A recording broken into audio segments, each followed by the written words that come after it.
Well, you said it, Chewie. Where did you dig up that old fossil? It's a positive film. It has heroes and villains, and that it essentially is a fun movie to watch. It's been a long time since people have been able to go to the movies and see a sort of straightforward, wholesome, fun adventure. Well, it's a fantasy. It's not science fiction so much as it is space fantasy. And it's about people. It's finally about people and not finally about science. The story, when you actually put it into words, is only so much nonsense to hang a great visual experience onto. It's the stuff that fairy tales are made of. Sort of boiling down religion into a very basic concept. The fact that there is some deity or some power or some force that sort of controls our destiny works for good and also works for evil. Marvelous, healthy innocence. Great pace, wonderful to look at, full of guts, nothing unpleasant. I mean, people go bang bang and people fall over and are dead, but, no horrors. A sort of wonderful freshness about it, kind of like a wonderful fresh air. It's got whatever you want it to be. It's pure entertainment. It's like a roller coaster ride, and it can be interpreted as long as you enjoy it, which is the intention of it.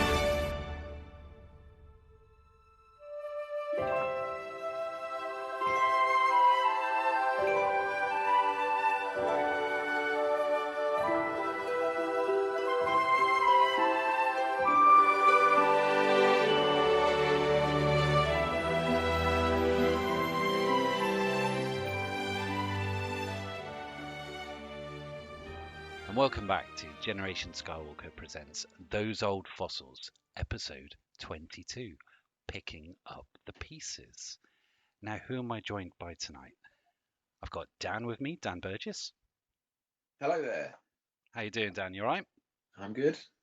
Excellent. Oh, it's wonderful to be finally recording an episode of Those Old Fossils again. And we're also joined by regular Peter Lee. How's it going, Peter? Straight back from Mexico. Indeed, I'm good. It's a bit cooler here, but I'm reclimatizing. Wonderful, mate. Great to have you with us.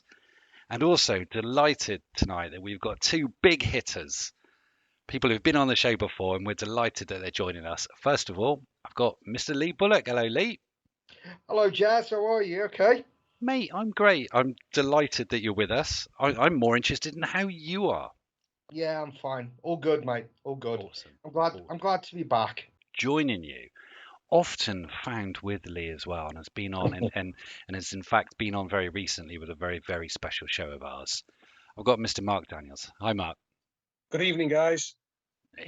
Excellent. Now, Mark, it's great to have you with us. I hope you're well. I'm very well, thank you. Perfect. Right. So last time, me and the lads, well, Dan and Peter recorded, I asked them a couple of questions just to get them warmed up, because people want to know a little bit more about them. And I think they do now. So what I'm going to do, Mark, is I'm going to ask you a quick question, just so the listeners can get a bit more of a feel for you. If you were a vintage mini rig, what mini rig would you be and why? Wow, left field question. That's a really good question. I have no idea. I'm going to say Cap 2 for no particular reason other than I think it's the best one of the lot. Yeah, it's pretty cool, isn't it? It's a little snatch and grab thing going on. Yeah, and it's had those suckers on there. Yeah, maybe it's because it's a sucker. Yeah, there you go. You're a sucker for the Cap 2. I'm a sucker for some vintage, mate. That's what it is. Nice. Perfect. I think we know you a little bit more now, which is wonderful. Now, Lee, go on. I'm going to go for the MTV7. Amazing. Right. I like that one. Always been a fan of that one. Why? Because basically I'm a steamroller. That is true. Yeah.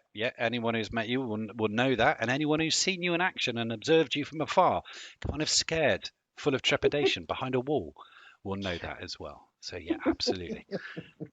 That's not the question I was going to ask you, though. So, but that's fine. We've got an extra Brucey bonus. Okay. I was going to say you're known as, a collector of large size action figures. Yeah. Of the entire range of large size action figures, if you were going to be one, what would you be and why? I would say I'd be. Oh, that's a damn good question, actually.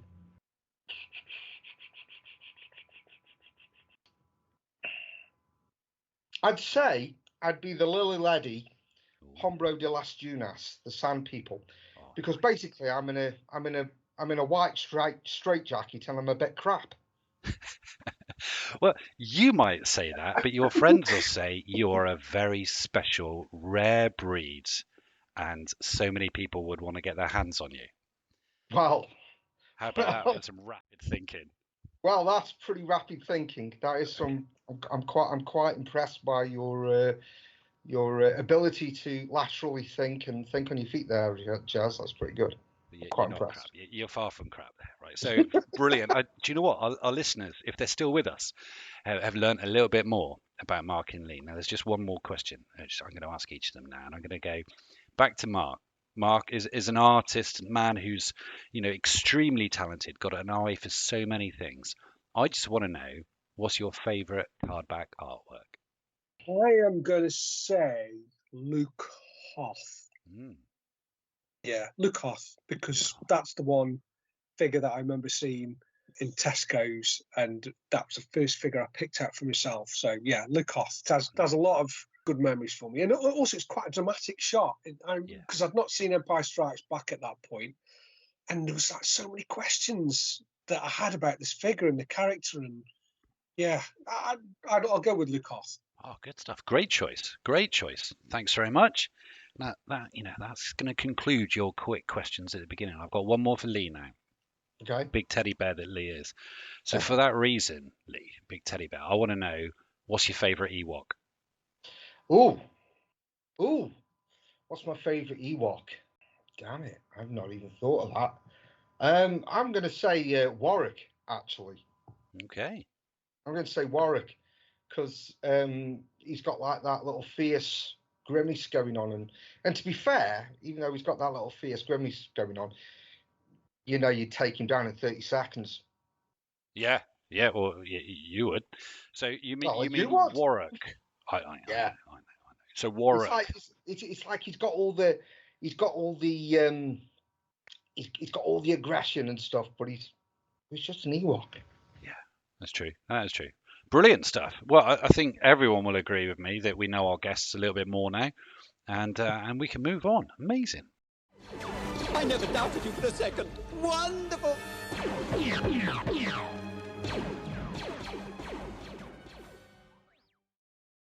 That's understandably due to various different reasons, most notably the passing of our beloved Craig earlier on this year. We've had a massive gap in our recording schedule, but we're back now with those old fossils. Now, ordinarily, we've got a figure focus where we delve into 1, 2, sometimes 3 figures. But what we wanted to do was pick up the pieces, put ourselves together and just sort of draw a line with regards to where we are, how things are, to discuss vintage collecting at the moment. And then, as of the next episode, we're going to carry on with our figure focus.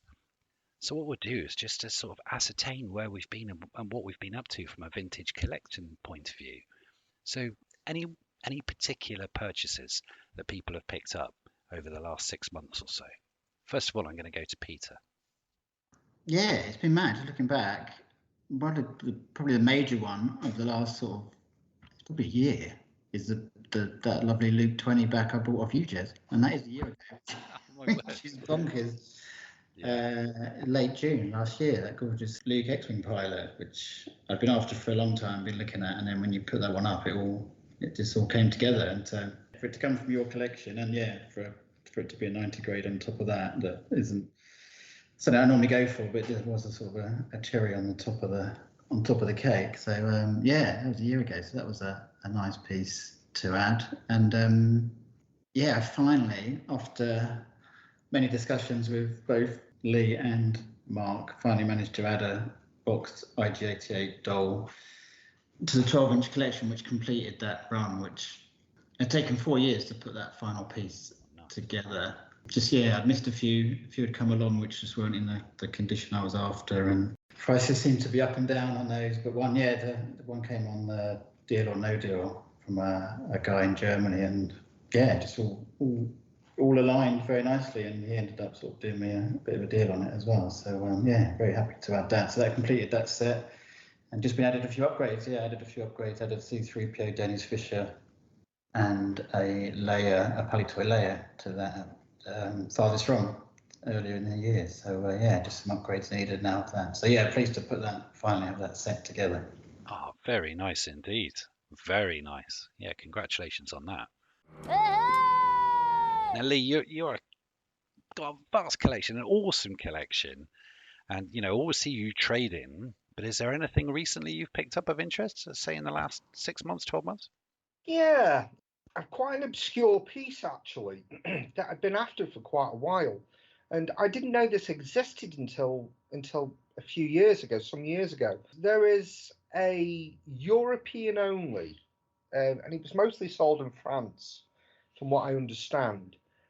Return of the Jedi Tauntaun, and obviously most of them you see in Empire boxes. And I saw a photo of one of these, I don't know, years ago, maybe 7 or 8 years ago, and I was kind of enamored by it because I thought that's an amazing piece. Right. And they always, when you do find them, which is quite not very common, they're always in absolutely trashed boxes. And one in a really nice box turned up on one of the open Facebook groups, and I was like, right, okay. And I got it for really, really quite a good price. So I had to pull the trigger on that and got hold of that. And it's quite a tough piece, and it fits not quite nicely with the Return of the Jedi Wampa as well, the French Wampas, and that's quite a nice little sideline and a very tough one actually as well. When you start looking at the kind of European only late release pieces, like some of the tri-logo pieces, like the ISP6 and MTV7 and the tri-logo, not the bi-logo, but the tri-logo X Wing, that type of thing. So this kind of fits into that bracket of the late release stuff, which wasn't very well distributed. Outstanding. Oh, mate, very nice indeed. And do you know what? How many people would have known about the rarity of that? They just, would have just made assumptions or what have you. That's awesome. Nice one. Yeah, it's quite a tough piece. Yeah. Oh, great. I never doubted you for a second. Wonderful. Mark, what about yourself, mate? God, since the last time we spoke, I've slowed down a lot on my Star Wars collection. There's that little out there at the moment that I'm actually looking for, and the stuff that I do want just does not come up. But what I have decided to do is last year decided to put together another loose run, because I sold my loose run some years ago just because I didn't have room for it, so I got rid of it and invested the money in reseals. But I've decided to go back and put another loose run together. So I'm just picking up the odd 1 or 2 figures here and there. And I'm at a stage now where I only need to think of maybe about 15 or 16 figures to complete the run. Sort of a basic run with the odd variant here and there. But the main thing that I'm concentrating on at the moment, reseal-wise, is Palitoy 45A figures, and most specifically the first 19, or is it first 18? Sorry, yeah, because 3PO and R2 didn't appear on those card backs. And so far, I am 5 figures down. So I've got Hammerhead, Snaggletooth, Greedo, and I recently picked up a Power Droid and Tusken Raider. So it's one of those runs that's going to take me a long time, but I don't mind that because it keeps it interesting. I haven't got the energy or the money at the moment to just keep going out and spending. So as long as it takes, basically. And I love those card backs. I really do love those card backs. Yeah. Oh, mate, that's awesome. That's 2 really exciting things to get back into, particularly for someone who's been collecting as long as you have, to start that loose run again and have the fun, the sort of, the access to the loose figures as they are, to be picking and choosing and looking at those. I've recently and getting bargains as well. Yeah.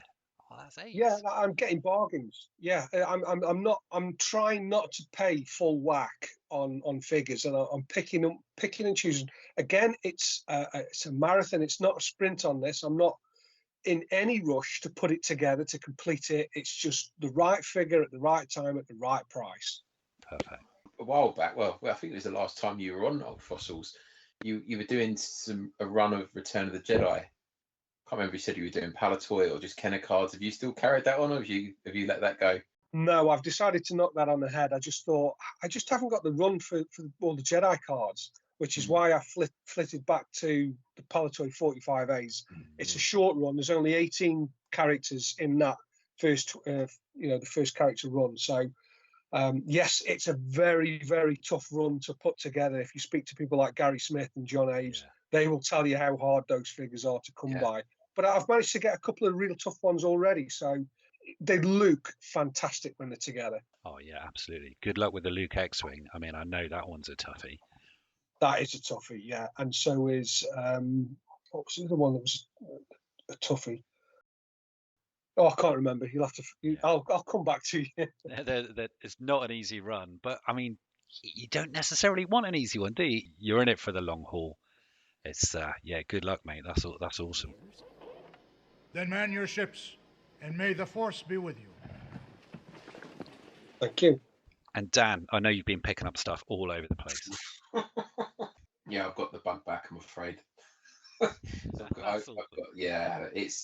been a bit of a depressing year, so I think I've been trying to have a bit of retail therapy. So and with that combined with doing these Palitoy shows, I've just thought, that's nice. So I'll give you the highlights. I'll try not to go through every piece, but I got a Palitoy Death Star at the end of last year. I think that was off C&T Auctions. I got a nice GW credit case to that, which I got Bob Breaking to sign for me at Farthest From. So I've got that. I'm looking up at it now. It looks beautiful. I managed to pick up a Palitoy 45A Luke Hoff. So going back to Mark's point, I've highlighted that one because you're right, the card back is beautiful. And this one was superb. It's got a beautiful clear bubble on it. And it's probably my pick from last year. Also a 45B Luke X Wing from you, Jez. I think that was about this time last year. I got that from you.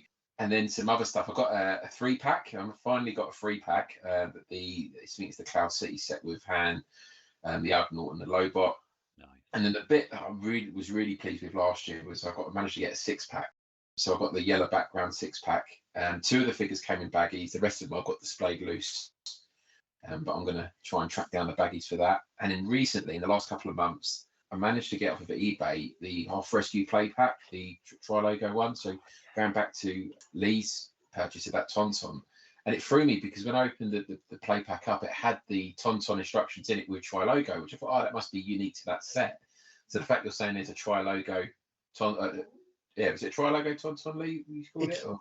It's a bi-logo. Bi-logo, yeah. So obviously they must have reprinted those instructions for the Play Pack as well, because I just thought it was unique to that, but interesting. So I got that for a really good price on eBay. Someone had listed it for £1. I didn't get it for £1. I messaged the seller. I made him a couple of offers, and then someone bid on it, and we had a bit of a discussion around what it was, because I don't think they had a clue. It wasn't well listed at all. Gave him some links to go and look at some old C&T and Vectis auctions, and we managed to agree a price on it. So I've got that in my collection now.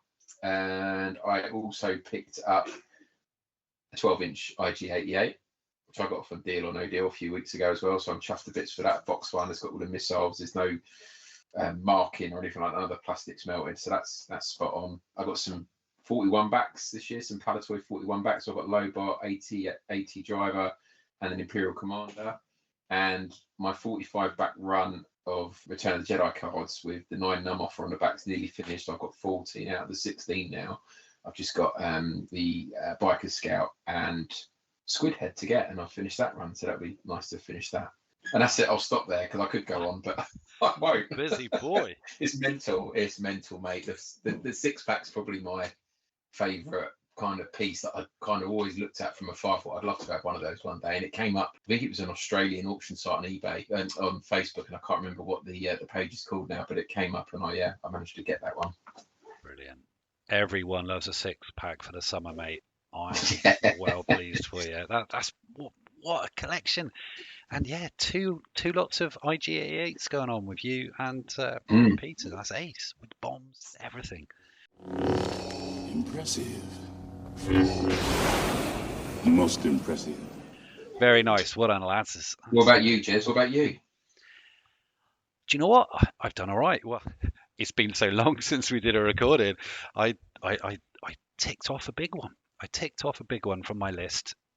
Vinyl Cape Jawa, I finally got beta one. You couldn't tell it just by looking at it. It's just got a little tear under the arm. And for the price I paid, I'm so pleased with that. That's great. I really loved it. Yeah, some hybrid. I got a hybrid Snaggletooth. I got Canadian Ewok, just because I thought, yeah, I want an example of the Ewok range. So obviously the bubble on the other side. So I got Lady Garniss. Needed to confirm which one I had, because on the Canadian ones they don't have the names underneath the bubble or on top, which is weird. A few other bits and pieces in and out. Recently went to a Barry Potter fair. £1 Bendham Princess Leia Organa 8-back. Told Dave Tree he couldn't believe it. There are still bargains out there. And also very much inspired by our dear friend Craig. I got one of those 1970s sort of SSP vans. You know the vans, lads? You know, the old sort of retro vans which you can collect. The sort of Evil Knievel type thing. I got one of those for 11 quid. Happy with that. I thought that was an absolute bargain. But I got one of Drew's cases for the loose figures, and it's absolutely stunning. It's blinding. It's so good. What an investment. They're not cheap, but they're worth every penny.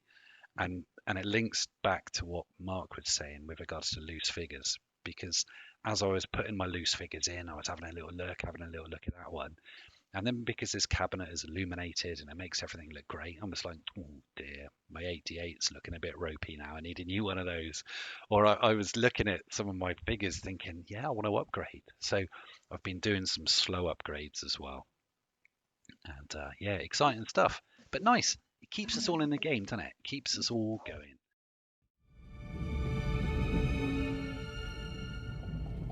You have your moments. Not many of them, but you do have them.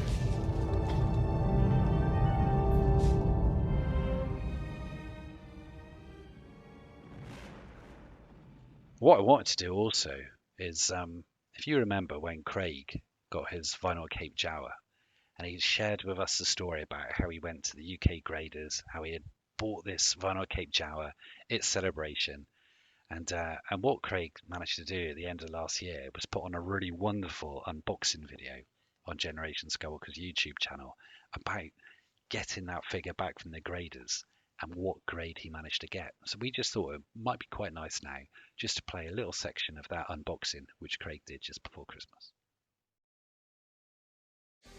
Hello, it's Craig here, back with another unboxing for Generation Skywalker. Although a little bit different than usual, I'm out and about, and I'm at Chris's place, Metropolis Toys in Warwick. He's got something for me, so let's go in and see what it is.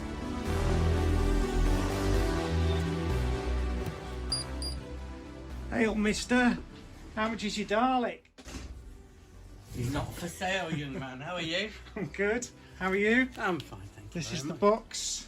This is a box. Look, it's even got your name on it. Look. Got my name on it. Yeah.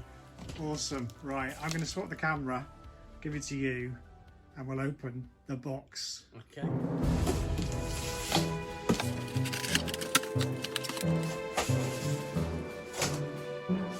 Right, I think a little bit of explanation is required. So if you listen to our last episodes of Those Old Fossils, you would have heard me talking about my purchase of a Vinyl Cape Jawa from Celebration and his subsequent trip up to Nottinghamshire to go to the graders. And this is it back from the graders. So I'm going to open this now. I'm going to see what grade my little Jawa got. How exciting is that? Right, okay, let's have a look at this thing. Drum roll.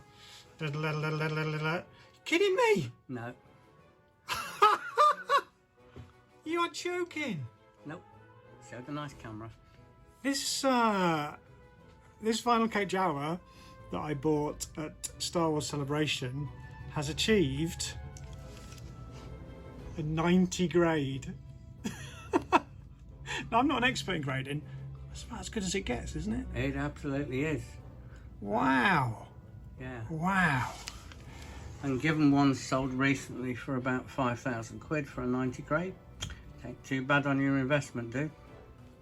Gosh. Now, as I explained on the show, I'm not a big grader. I've never bought any graded items. I've never sent anything off to be graded. But I made an exception with this because it's the final Cape Jower, and I think, you know, items like this warrant that attention. Oh, mate, I'm made up with that. That's ace. Gosh, a 90 grade.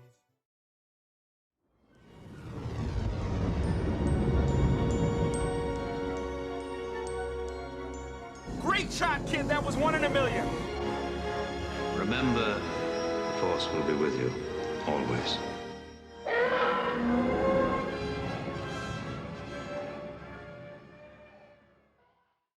Talking of Craig, on May the 4th, we all had the absolute pleasure, in fact, all of us had the absolute pleasure of going to Craig's house.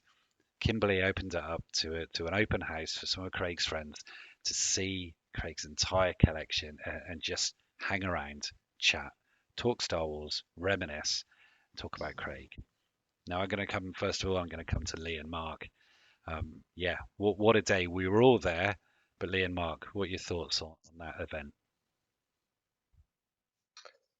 It was a tough thing to do, especially for Kimberly, because she'd been to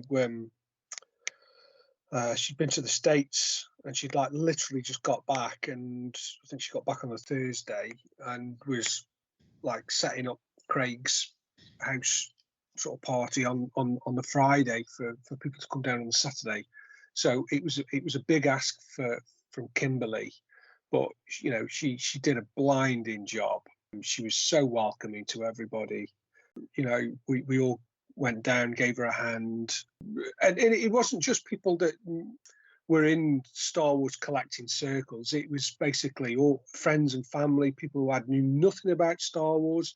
So a few of us were giving people guided tours and answering questions, and it was just Craig would have loved it because it was imparting his knowledge, his passion, his collection. You know, it's kind of summed Craig up perfectly. I can understand perfectly why Kimberly wanted to do it, because it kind of embodied what Craig was all about. It was all about being inclusive and, you know, being welcoming, sharing knowledge, and just a real good vibe, great atmosphere, and everybody that came and went had a really good time.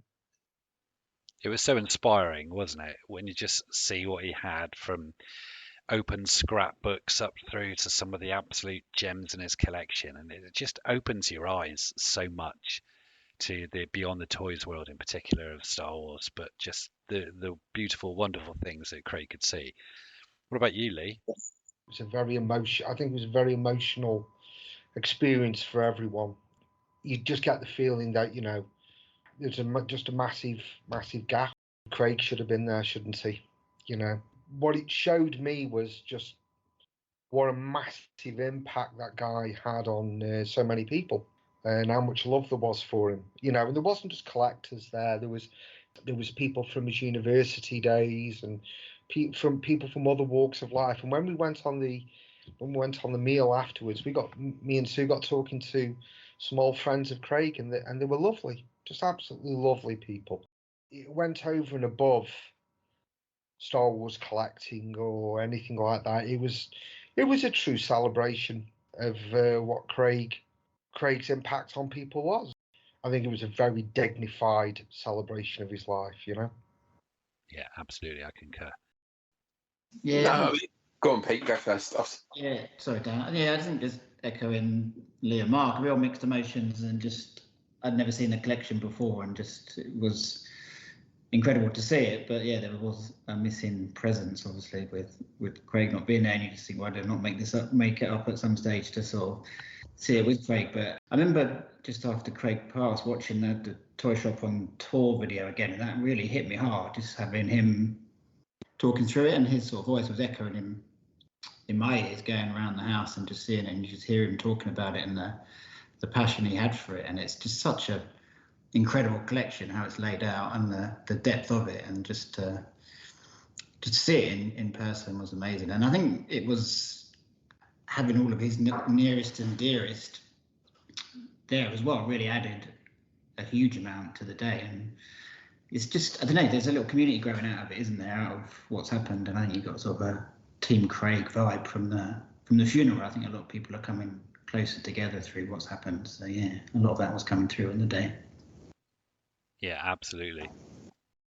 Yeah, it's just, you know, the Team Craig thing. It felt like he was almost there, and I'm not just saying that to be sentimental. If I think back to that day, it's hard to imagine him not being there. Do you know what I mean? He was going around his collection, looking at all this stuff, and we took some great photos and videos, and I put together a montage of everything. So if anybody's interested in seeing it, I think it's on Facebook and Instagram. I think now we've got access to the YouTube channel now. I'll probably post it up there as well, because I think I know there's the toy shop on tour, but if you want to, you know, a 5-minute overview of everything that he had, it's a good little shot of that. And it's it was emotional day. For me, I actually left with something.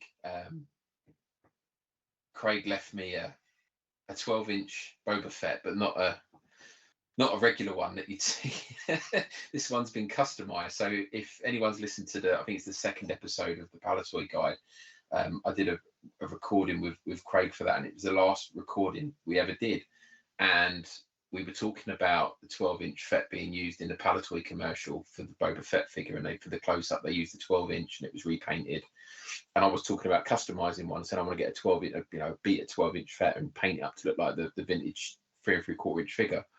And we got onto the subject. He was saying, "Oh, I've got this Boba Fett, and it's been customized. All of the joints have been filled in. It's been posed, and it's been made to look like the film." I'd never seen a picture of it. And then it must have been early April, Kimberly messaged me and said that, I've got this from Craig's memorandum of wishes, and it says, "To Dan Burgess of Watford, I leave my kit bash model of Boba Fett to complement his boxed example. In brackets, needs a bit of fixing."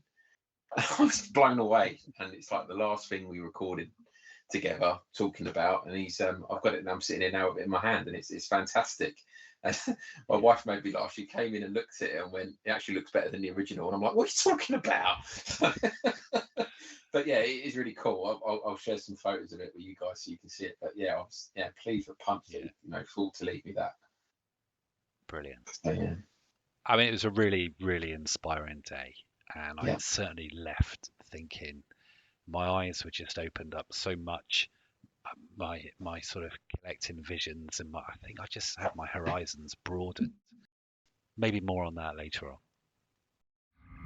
This will be a day long remembered. Okay, folks, now I want to talk about the state of the market, because what's happening? I'm seeing a shift. A price is changing. A price is coming down. Is it a buyer's market? Is it a seller's market? Why? What's happening? Lee, Mark, any of you, in fact, what's going on with the vintage collecting market right now? I think things have softened. Right. I think a lot of mid-range stuff has definitely softened out. I think people are still interested. I think people still want to collect, but this isn't like the COVID bubble. That's well and truly burst. And I don't think we're seeing a crash in prices, but what I do think is that we're seeing a resettlement, a kind of normalization of pricing, and that will appear post-COVID to look like a slump. But from my perspective, it's a definite. Oh, the brakes are on slightly. We've got cost of living crisis, and at the end of the day, you're going to feed your family first before you buy last 15, last 17. Absolutely. Well, there's a lot of uncertainty at the moment, isn't there? When you think about, elections here, America, now France, all sorts of stuff going on, and tightening of purse strings. Yep, fair point, Lee. It's softening. Okay, that's what I took. I totally agree with Lee. I think there is a plateauing of prices in certain areas of collecting. Like Lee mentioned, that the mid-range stuff is not, there isn't this frantic grab that there was a couple of years ago that we saw during COVID. That's all, and post-COVID as well. It was still prevalent even then, that the market was still very, very buoyant, and even the most mundane of things was selling very, very quickly on Facebook in particular. But those days are no longer with us, and things are hanging around a lot longer. That's not to say that the prices aren't going up, or certain pieces there isn't a clamour for them. I think it has to be certain things, hard to find pieces, grail items, those pieces that people have been looking for very, very, a long time. They're still very sought after, and the prices are still very high. You've got to look at some of the recent sales of big ticket items to say that there are investors out there still putting a lot of money in Star Wars. As I said before, I think vintage Star Wars specifically has garnered almost like a comic, golden age comic investors mentality now. Action Comics #1 Superman, where I don't think it'll be long before we start seeing certain pieces fetch 7 figures. Yeah, you're not wrong. I mean, when you look at it, so we've had softening, we've had plateauing.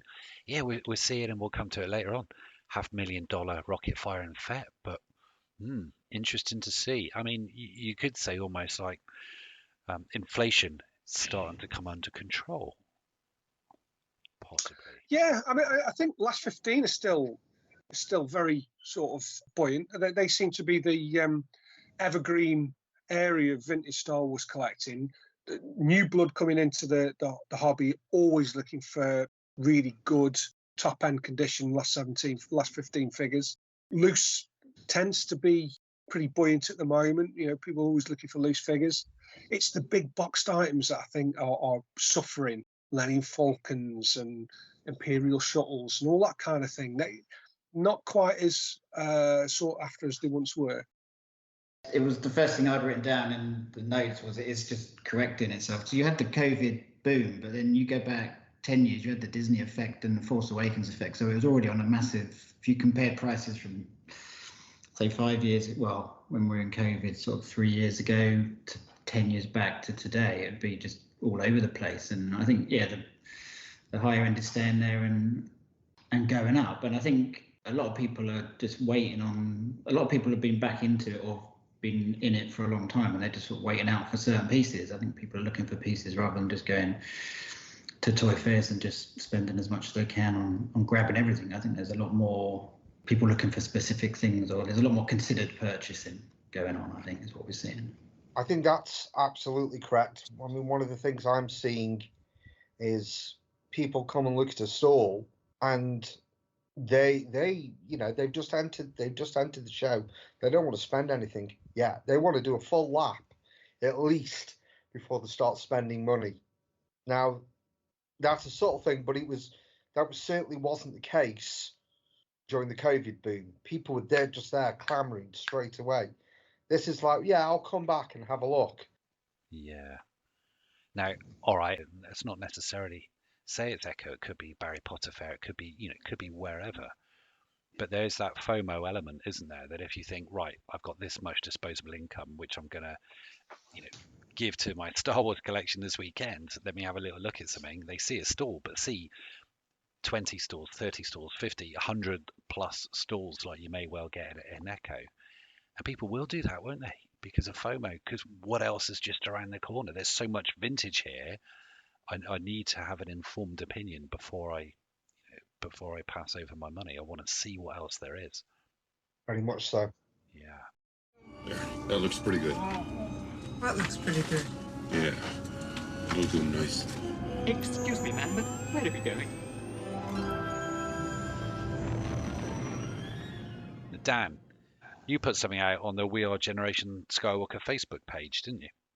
Yeah, so it was just a quick question to the group around what people felt what direction the market was taking. So 11% said they felt prices and demand were broadly the same over the last 12 months. 15% felt the market was slowing, but prices have remained broadly the same, and 73% felt the market was slowing and that prices were falling. The 0% thought prices and demand were on the rise. So it's clearly pushing in one direction at the minute. I think, just to echo what the others said, some of it's a little bit subjective, right? Because it's condition, all the rest of it, and how much you pay on the day. But it definitely feels like a buyer's market at the minute. And, Facebook sales are really sluggish, especially on mint on cards. I'm sitting on a bunch myself that I want to sell, but I found myself holding off. I just see sellers constantly having to bump items and reduce prices, and it's just stuff just not shifting as quickly as it used to. It seems to have loosened up a bit in the last few weeks now.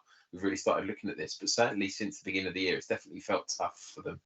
I think some of it's to do with the interest as well with Star Wars. I just think that there's lots of new shows coming out, but there isn't that one big thing that everyone's hyped about. There isn't an episode 1, or there isn't a Force Awakens. And I think if Disney get their act together and bring out some massive announcement that's going to get everyone excited, then it might cause another surge.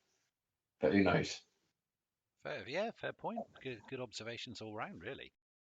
I think some of the Empire cards that were going for £200 plus, even on Kenner cards, I've seen people having to drop them below that mark now, and they're into the the hundreds and 170s and 80s. So definitely feels like, whether that's sellers cutting and burning because they just want to get some money out of it, it's hard to tell at this point. I don't see a fire sale, but you can definitely sense that people are having to drop prices below what they were previously to get them sold. Do you think you've seen that with mid-range condition or with mint condition stuff?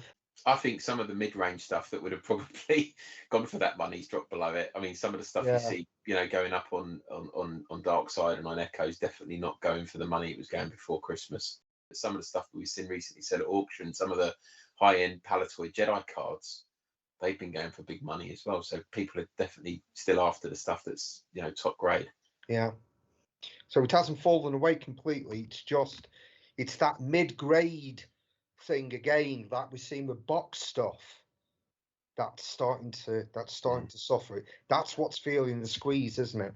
The Jedi cards especially. So you're definitely seeing those mid-range Jedi cards that would have been back in the day 60, 70, 80 pounds that have gone up to 100, 150 plus, have definitely fallen back to the below £100 mark. That's certainly what I've seen.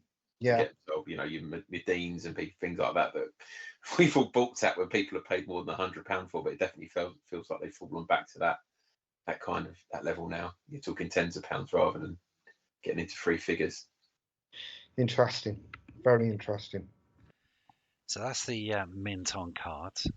But Dan, you've been doing some work, a little bit of analysis with Star Wars Tracker, and more on that later on. But talk us through your stuff and maybe fire a couple of questions at the team, because I know you've done some a bit of a deep dive on prices and what's been going up and what's been coming down. Yeah, so just to explain it then. So I've taken all of the loose run, looked at each figure individually. I haven't looked at kind of variations. I haven't looked at double telescoping sabers or vinyl cake Jawas. Kept it to your basic loose run. So there's no red bar R5 or anything like that. It's your basic loose run. And I've looked at all of the prices for 2022, 2023 and 2024, just to kind of get that, so we can do that year-on-year comparisons, and just compared the prices of the average to get a sense of whether the price of that figure's gone up or down over the last 24 months. So I'm just going to ask everyone, if you had to guess, what 3 figures do you think have increased the most in the last 24 months, and which 3 figures do you think have dropped the most? Ooh. I'm gonna pick on someone in about 30 seconds. I'll let you have a little think. I'm gonna pick on you first, Pete. What are your 3? Do the risers first. I'd say Yak is continued to rise. Leo Poncho seems one that always surprises me. It's the number of accessories, and today it just seems to always, whenever I see that sold loose, it seems to have gone to the next level. Leia original as well, I think. That's okay. What about your fallers? R2 pop-up seems to be chilling out and keeping an eye on that, because I need to get a saber for that, and I just to sort of spend in sort of 300 quid on a saber for that just seems ridiculous. I've been keeping an eye on those. They seem to be dropping a little bit. Yeah.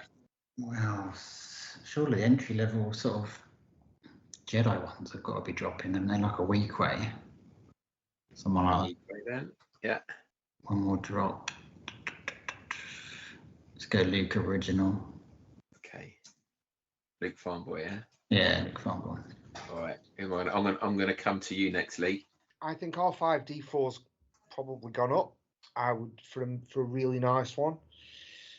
I'm going to say Imperial Gunner and Yak. Okey-dokey. And then your Fallers.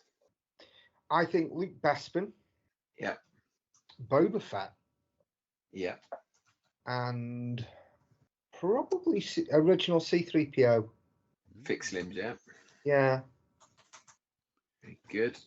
Okay, let's go to Mark then. What are your ones, Mark?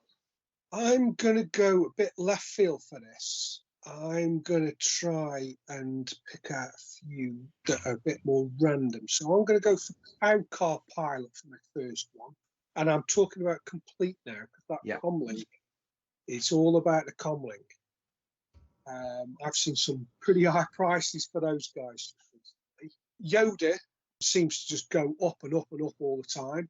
And I'm gonna pick a really random one now. I'm gonna go for Han in trench coat. And the reason I say that is because of his gun.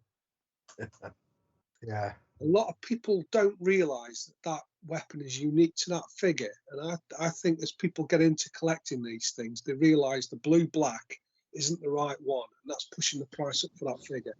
Very good. And then your Fallers? Luke Farmboy. Yeah. I think I've seen quite a few going for really decent money just recently. Yak Face, I think he's kind of holding at a reasonable sort of 300, 250, 300 for a decent one at the minute. Doesn't seem to have gone anywhere for the past sort of 12 months or so. And last one, I'm going to go for, what should we have? Oh, Leia or Garniss. Okie dokie. Right, that's all of that in then. So let's just look at what I've done is I've split them down into subsections, so we don't. And I don't want to bore people to death with this, so we'll rally through this, and then we can talk about the individual figures. So for the first 12, again according to Tracker, in 2022, if you wanted a mint set of first 12, an average price you would have paid in 2022 £466.92, and in 2024 so far, that same set of 12 figures would have cost you £411. So that's a drop in £55, or a 12% drop since 2022. And moving on from there, then for the first 20, so that's your, the four Cantina aliens, Luke X Wing, and the 3 droids. They would have cost you £158.36 in 2022, and in 2024 today it's £143.98. So that's a 9% drop. So not as drastic as the first 12. Same again on Empire. You're looking at about an 8% drop on that. So it was £786.27 in 2022, and in 2024 so far it's going to cost you £720.18 to get those 18 figures. For Jedi, it's pretty flat. It's flat, in fact. So you were looking at £766.27 in 2022, and year to date is £763. So it's like a £3 difference. So those Jedi figures haven't really shifted at all. I think there's some movement up and down in between regards individual figures, but there's one that's particularly changed, but the rest are pretty much flat. And on the last 17, so they would have cost you £3,374 in 2022. And they're going to cost you £3,249 this year. So that's a drop of £124 or 4% in the value. So it sounds quite negligible. So if you added up all of those different categories of figures, the grand total, that came to £5,551 in 2022. And year to date, it would have cost you £5,288. So it's a drop of about 5% in value. But some of that's quite negligible, and we'll talk about that in a sec. But £5,500 you're looking at for a full set of loose figures, not including a vinyl Cape Jawa or a blue snag or anything like that. Any thoughts on that? Because I was shocked when I'm reading some of these numbers out. It's quite eye-watering, isn't it, for a loose run at the minute? Yeah. I mean, last I took a note of how much it cost. I think it was about £2,500 or something or other. So shows how far out of it I am. And I think it reinforces the point that we've all sort of mentioned tonight, in the fact that the market does seem to be sort of holding its ground. There are some individual ones in there though, and that's why I wanted to call out what you all thought the biggest, the fallers and risers were. So I'll go through some of these. So I'll go through the risers first, and we can talk about some of those. So top of the pile, Yak Face. So according to Tracker, I'll say that up front, Mark, because I know you were saying he seems to be holding his own. According to Tracker, in 2022 he was 360 quid.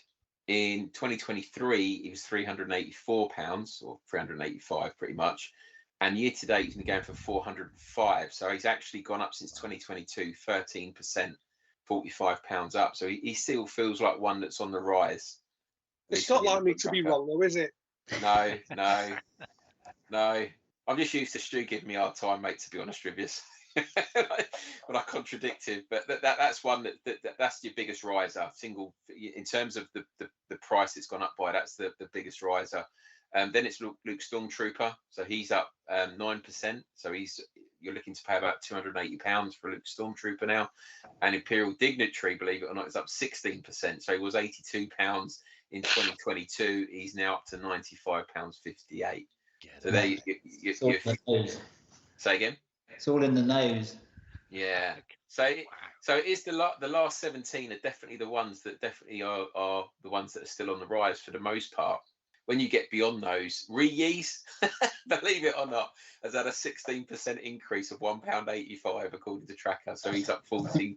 He's up 14% on his 22 price. So you're looking at £15 for a Rees now. The next one struck me quite a bit. Prune Face. How much do you boys reckon a prune face is loose? Let's just go around, because this blew me away. I couldn't believe this. 25. I was going to say 20 quid. Yeah, 20 quid. So according to Tracker, I'm going to keep saying that. in 2022, he was £30.35, and in 2024 he is £32.14. So I was blown away. That one blew me away. Are these London prices you're talking about? Yeah, exactly. Yeah, London price for a prune face. Is there as much as it is for a mint on card, isn't it? Or am I just so far out of whack? I mean, just they're the risers. I mean, there's a few others in there that we've already spoken about. So Leia Poncho is on there as one of the risers. I think you said that one, Pete. So she was £70, £71 in 2022. She's up to 72 now. So it wasn't a massive increase. But again, another one that blew me away. People are paying 72 quid for a Leia Poncho. The complete Jedi run for 763 seems a lot, but is there about 2 or 3 figures in there really making that jump, like Luke? Yeah. So I'm just looking. So yeah, you've got things like the B-wing pilot. He's up 4%. Rebel Commando, he's up 8%. ATST driver, what's he up? So 2%. But some of it's quite negligible, so it's kind of jumping up and down. So you've got some that are like down by like 50p and some that are up 80p. So it's just flexing in the middle. So you've kind of got this mid-range of like 70 odd figures that haven't really shifted that much, like maybe up to 5% either way. When you look at the biggest fallers in terms of the value they've fallen, the last 17. So where you had a big wedge of them at the top there that have gone up. At the other end of the scale, they're some of the biggest droppers as well. So you've got R2 pop up was 496 in 2022, down to about 413 now, and I've seen a couple go this week for about 400 on Echo. So that feels about right. So that feels like that's dropped away a bit. The next one, shockingly, is Imperial Gunner. So £250 in 2022, 235 in 2023. And year to date, according to Tracker, it's £184. So that's like a 26% drop since 2022. EV99, 245 in 2022, down to 212 now. A-Wing Pilot, 250 in 2022, now 228 in 2024. Luke Farmboy's next, so he's dropped 26%. So you would have paid £82 for him in 2022. He's down to £61.60 now. Boba Fett, £55 in 2022. And he's down to £37.90 now.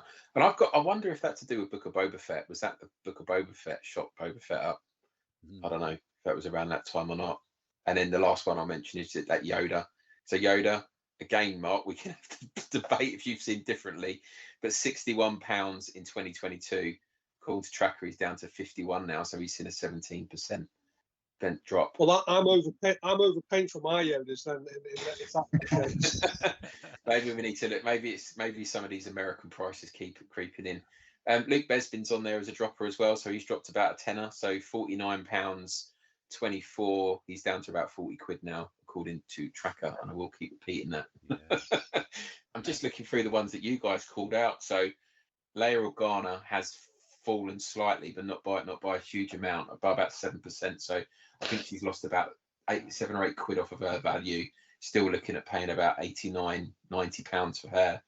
C3PO fixed limbs, he's fallen slightly. I think they've got him down for about 20 quid, and he's down to like 15 now. So he's fallen a little bit.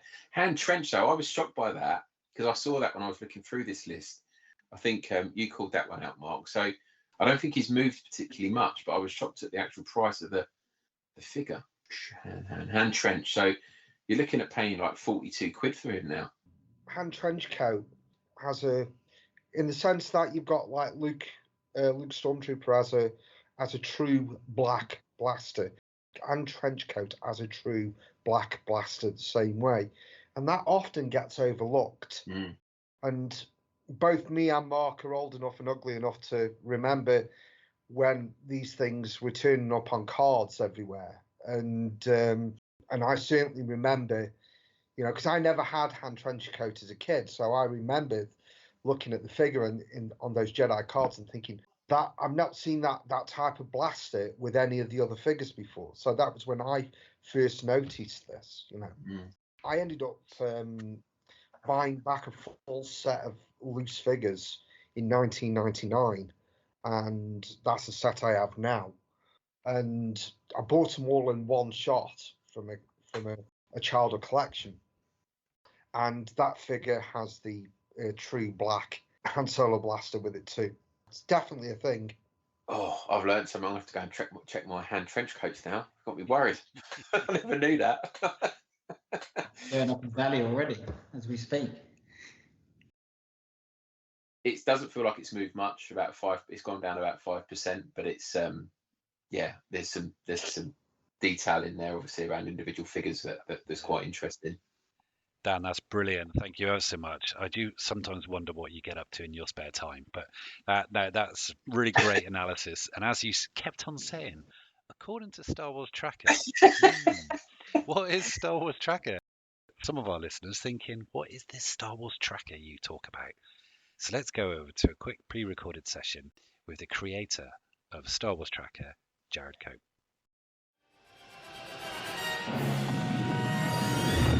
Moving to attack position. Shields up.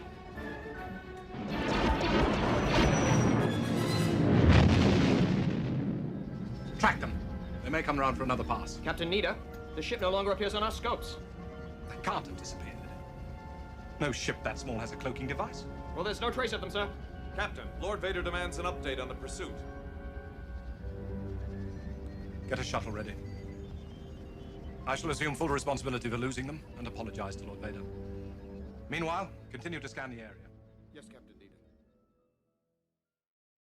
Star Wars Tracker is a website available at www.starwarstracker.com, and it's also a mobile app that you can use on your iPhone and Android device. And what you get is a price guide covering vintage items from 1977 through to 1985.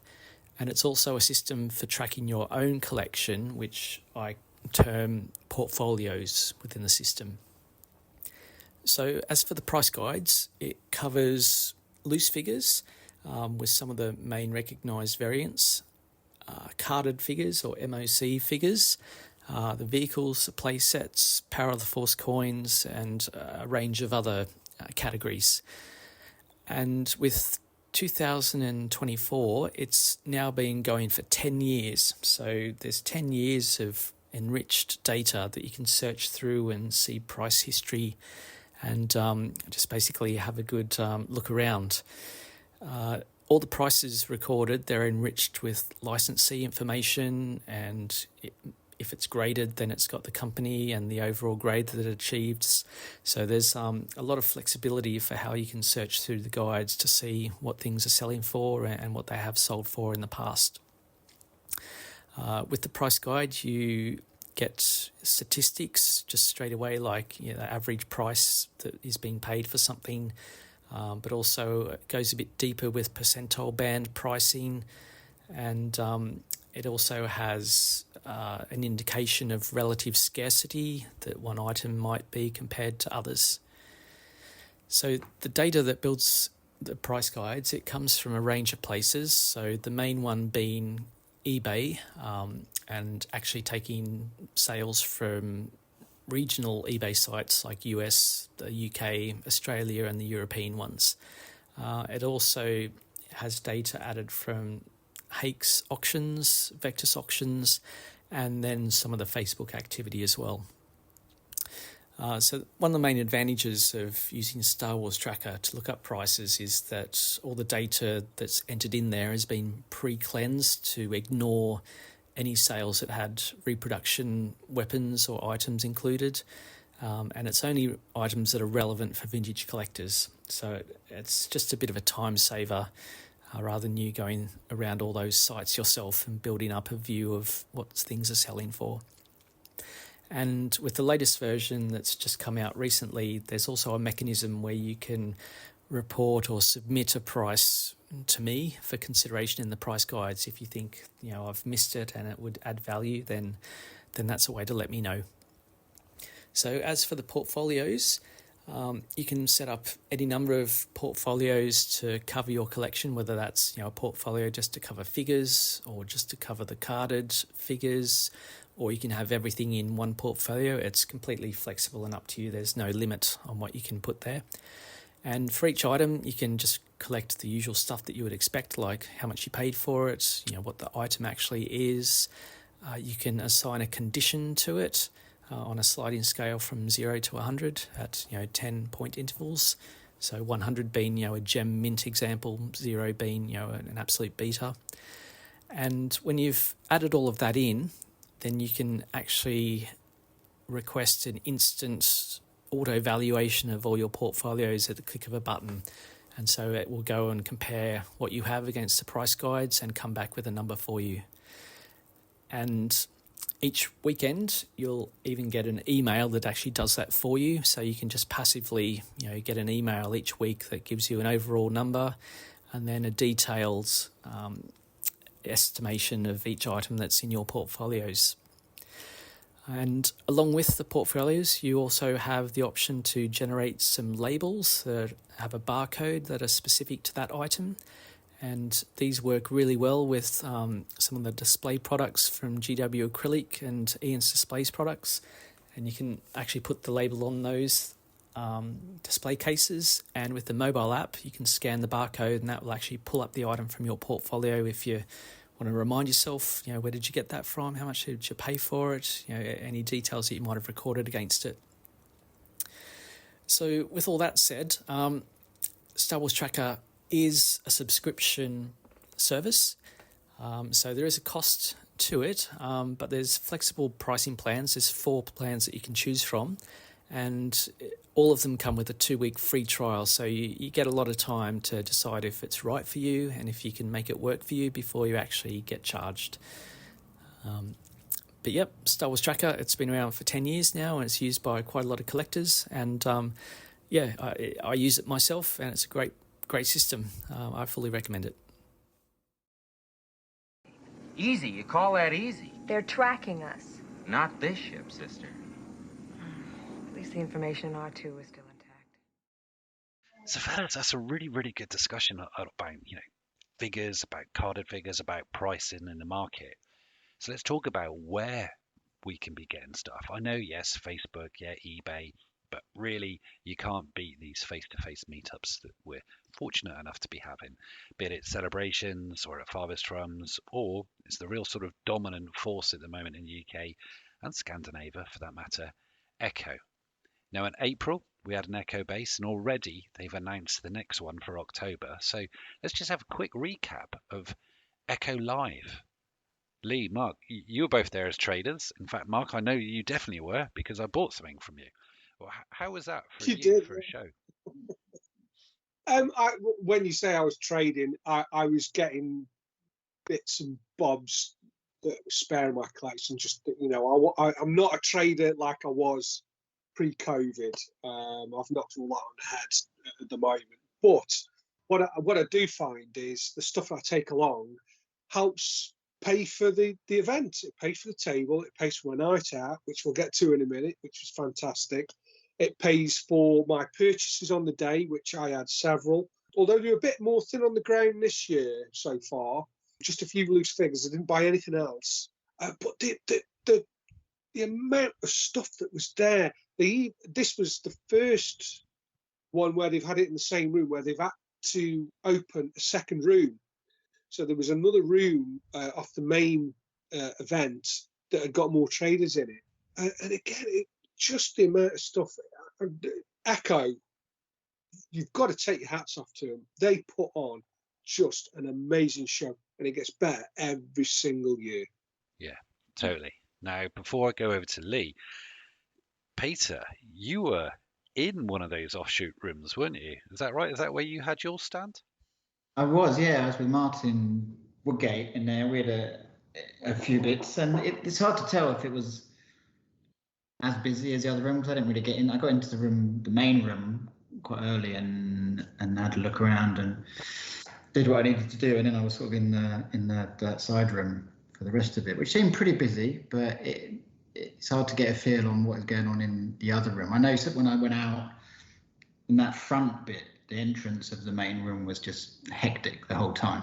That just looked manic, but I know that always is. So whether it filtered out and slowed up a little bit as you went further in, I don't know. But I did all right. I sold a few bits. I only had some modern stuff I was clearing, but Martin sold a couple of mocks he had, and he did pretty well. So I think there's so many people there and so much stuff there. It's hard to get a real feel on how well people are actually doing. I think a lot of the dealers were saying it was slower, so that was certainly reflected. But I think it is the choice. It's that we was touched on earlier, that sort of FOMO, and you do get in there, and you're not getting around that quickly. You've got an hour, even if you're doing it at speed, with the amount of people, and just to see what's there. And if you want to miss something, if it's good and it's priced well and it's sought after, you're not.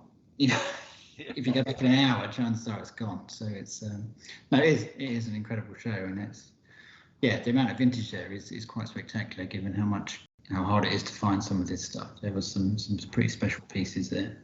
What about you, Lee? Well, I mean, you say I'm a trader. I mean, to be honest, it's just a good way of getting in early on the Friday night as well to see what bargains are there. The main crux for me is, like Mark, is I'm happy that it kind of cracks me even.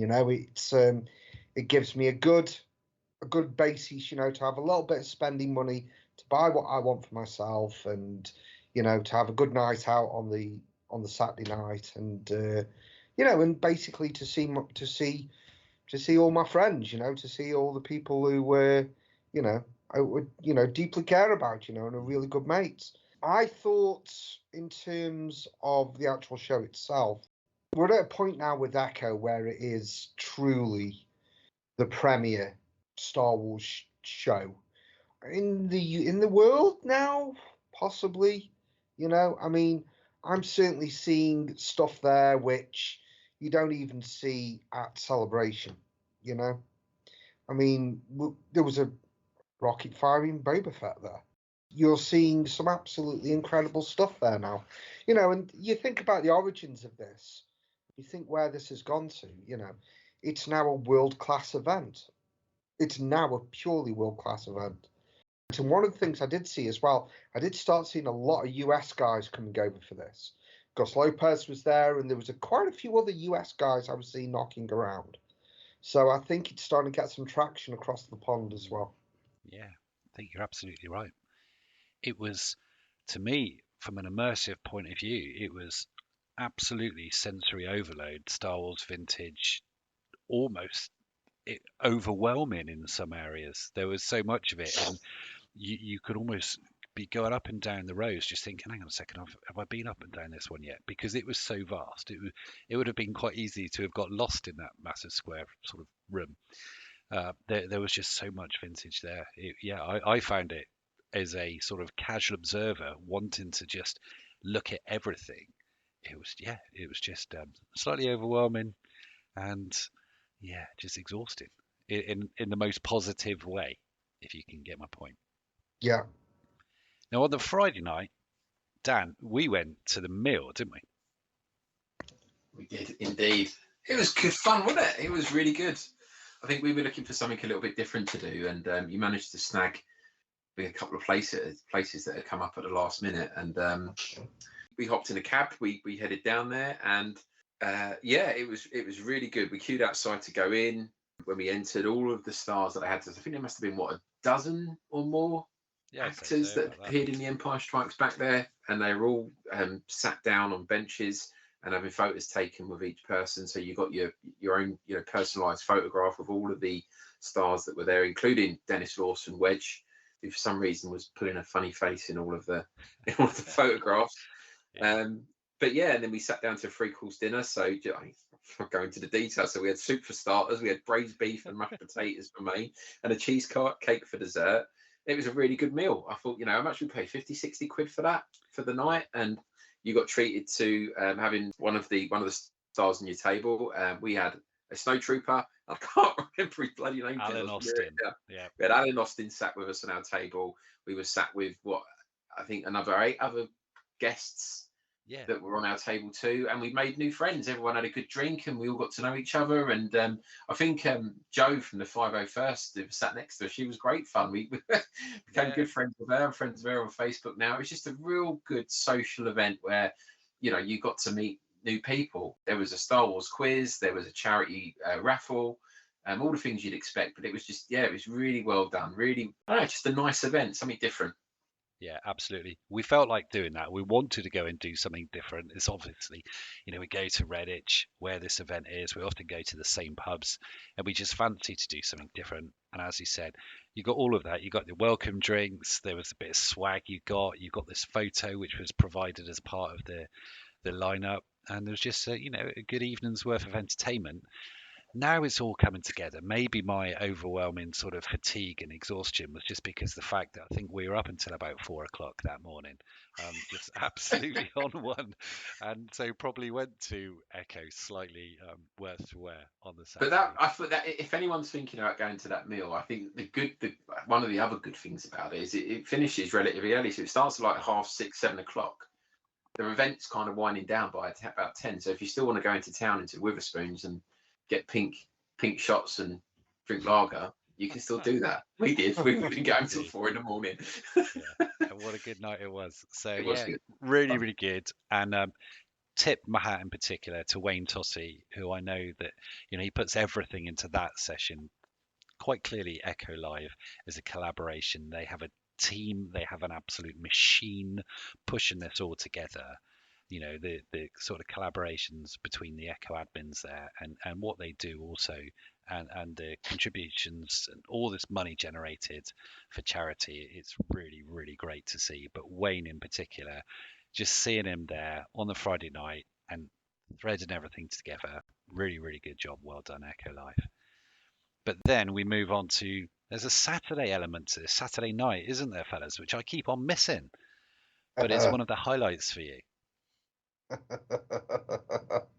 Yeah, Saturday night. The Japanese meal. Go for it, Lee.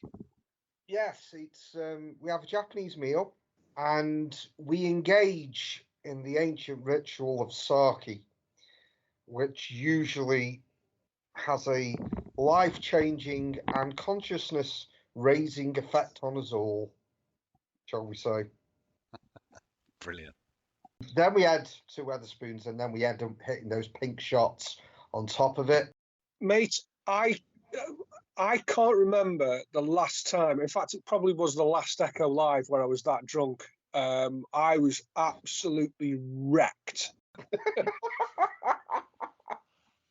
Oh, yes, it was a lot of fun. And I think if you do it once every 6 months as a blowout, I think that's okay. I think that's exactly right. And that's why I love Echo so much. To me, it's the perfect weekend. It's vintage Star Wars. It's talking to like-minded people. And then it's going out in the night out, having a real good meal and getting absolutely hammered with your mates. What's not to love? It took the words right out of my mouth. I don't think I was sober enough to drive on the Monday, never mind the Sunday. Brilliant. So that's an outstanding sort of recap of Echo Live. We had all sorts of stuff mentioned. Hundreds of tables of Star Wars, be it modern and vintage, something for everyone, something for every budget, it appears, up to rocket fire and fets and all sorts of carded wonders. Lots of different traders, lots of charity, but then also lots of fun aspects on the Friday and the Saturday night. As you said, what more could you want? Brilliant stuff. And before we just move on from Echo, yeah, I've already made sort of reference to it. They've got one in October, haven't they? Oh, yeah.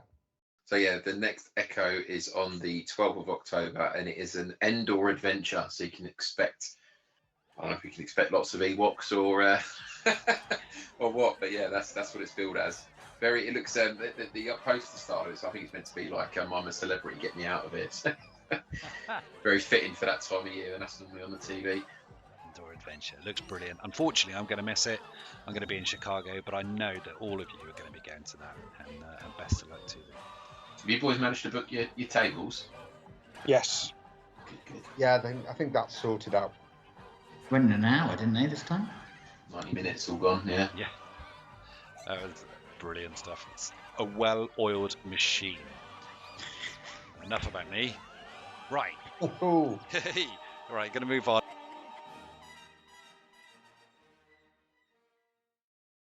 So, all agree, Echo, amazing. I'm sure we can all echo that. Oh, I hate my dad jokes. Right, let's move.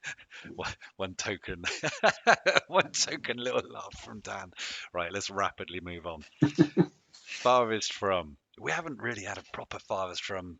We haven't had a Farthest From sort of recap at all. So it's been so long. It's been 6 months since Farthest From. But what a time that was. Peter, go on. Tell us your thoughts, and Dan jump in as well. But Farthest From Christmas 23. Yeah, it was epic. It was the first one. Was it the first Christmas meal I've been to for a while? Yeah, I think maybe 2 or 3 years, and it was good to be back, and obviously good to be back on the organising side and to contributed to what turned out to be a resounding success on many levels. I know, Jez, you pulled a lot of it together yourself. I think I was sort of waiting. I sort of put some work in on the day, but I know the work beforehand, you did a hell of a lot of that. I know Dan was involved in that as well. And yeah, it just came together. The interviews were good, the food was good, the beer all came together, and I think people just had a fine old time. The dinner was great. It all just sort of came together. The room sales were fun. It was just I don't know, just a fun old evening, which sort of really just came together, and it's been part of the organising crew of that. Just, I don't know, seeing it from a different angle was good. Well, if there's a bright center to the universe, you're on the planet that it's farthest from.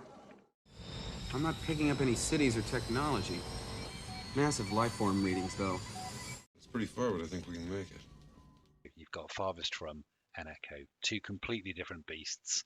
Echo being, the huge Walmart of vintage collecting, and Farthest From being that more collective specialists down there in a more intimate environment, which still attracts collectors and has that real sort of community spirit and community vibe.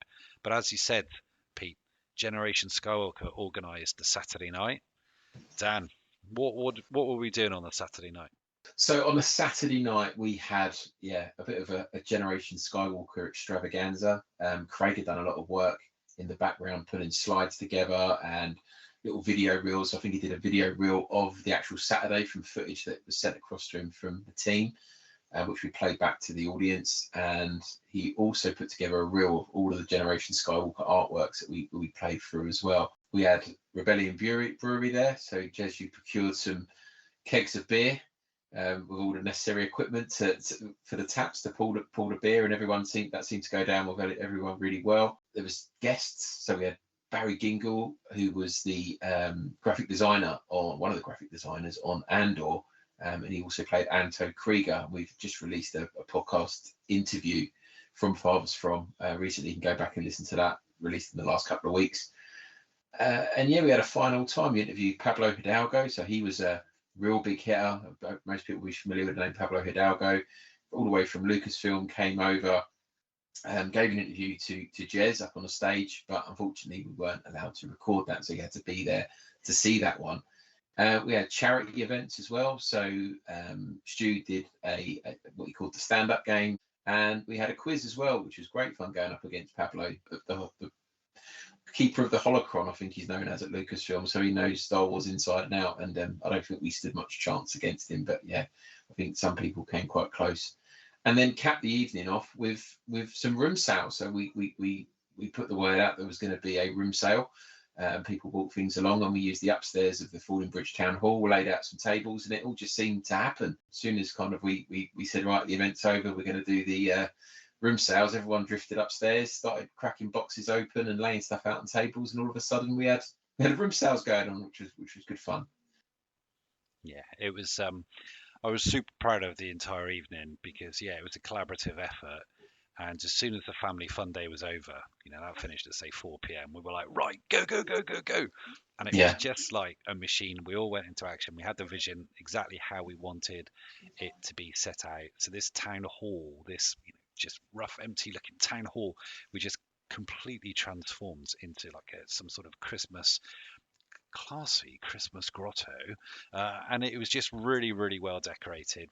As I said, with the Rebellion beer, but just the whole Christmas spirit. From everything, the food was delivered on time, hot, tasty. Really, really good. All these things, all these logistics, which could easily sort of fall through the cracks. Everything just went well. It was just, I'm so proud of how everyone pulled it together. To have the honor of doing that interview and to running the show. Dave put a lot of sort of trust in us to get it sorted. And absolutely, I'll go on record to say that was the best Farthest from Christmas event ever. I know Pete's just alluded to it, but I'll say it as well. You've done a great job, Jez. You've done both the interviews. You did a lot of the pre-work, mate, and you've got to get some credit for that. So yeah, well done from us. And it wouldn't have been the same if you hadn't. We were able to pull together on the day, but you did a lot of the upfront stuff. So yeah, thanks for that. Well, thank you very much. I think you've inspired us. Well, maybe it was just I had a little bit of spare time at that stage. Things just work out well, don't they? And we're fortunate that sometimes how the cards fall, but the cards were just able to fall well in our favour that particular weekend. One thing of note as well, some absolute exclusives that if you weren't there, you missed it. And as you said, the what we got with the Barry interview was brilliant, and fortunately we can share that. That was a really, really good interview. But I must say, the Pablo one, he was on top form. He was really, really good fun. He was up for pretty much anything, and but it was this isn't getting recorded. This isn't getting recorded, and it was a perk of it, a perk of being there and getting that ticket, which just cost £29.50 for the entire evening. So that was half price of what Echo are charging for their meal, which was excellent and still really good value. But when you consider, you had the welcome drink, the 2-course meal, and all those guests, it was really, really good with the room sales. That was an absolute bargain. But there's one extra thing as well: all the Lucasfilm bits and pieces which we had in the auction just before the room sales. So really, really great evening. So the Christmas 23 was just absolutely outstanding from a Farthest From point of view. And then the following day we had the vintage fair where some people did really, really well. Some people took, I think Stu took about $2,500 or so, $2,000. He had a really, really good table. So certainly not as many tables as you'd get at Echo, but still a good run of vintage. And that's where I picked up my hybrid Snaggletooth. So that's Echo and Farthest From. And there's one other which I want to go to right now. I'm going to go to a session which I recorded with a good friend, Clint Garniss, and Mike Freeman to talk about May the North Be With You. Hello there. Come here, my little friend. Don't be afraid. Save the date, August the 2nd to August the 4th, 2024. May the North be with you. I am delighted that we've been joined by Clint Garniss and Mike Freeman, aka Fourth Moon Toys. Evening, gentlemen. How you doing? Good. How are you, Jez? Really well, thanks very much. In fact, I said good evening. It's not even close to that where you are at the moment, so I should just say good day. How are you? Thanks.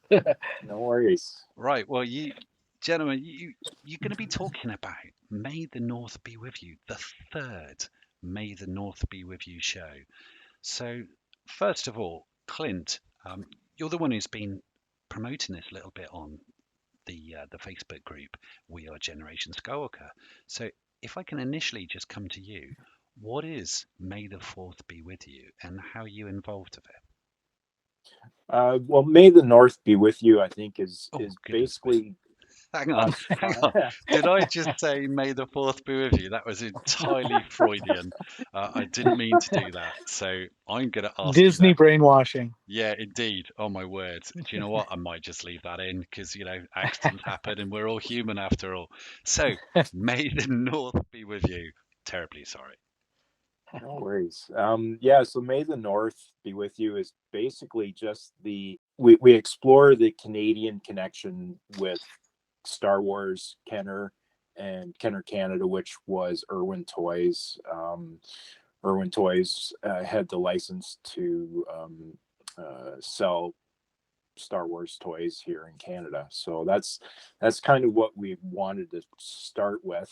Mike was one of the original founders of the convention, so he probably has a better explanation of how things got started.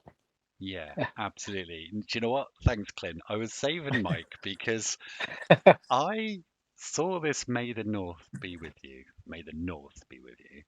And I just thought to myself, and this is me now being entirely honest on a play, I was like, oh, right, okay, it's another fan put together show collecting, event.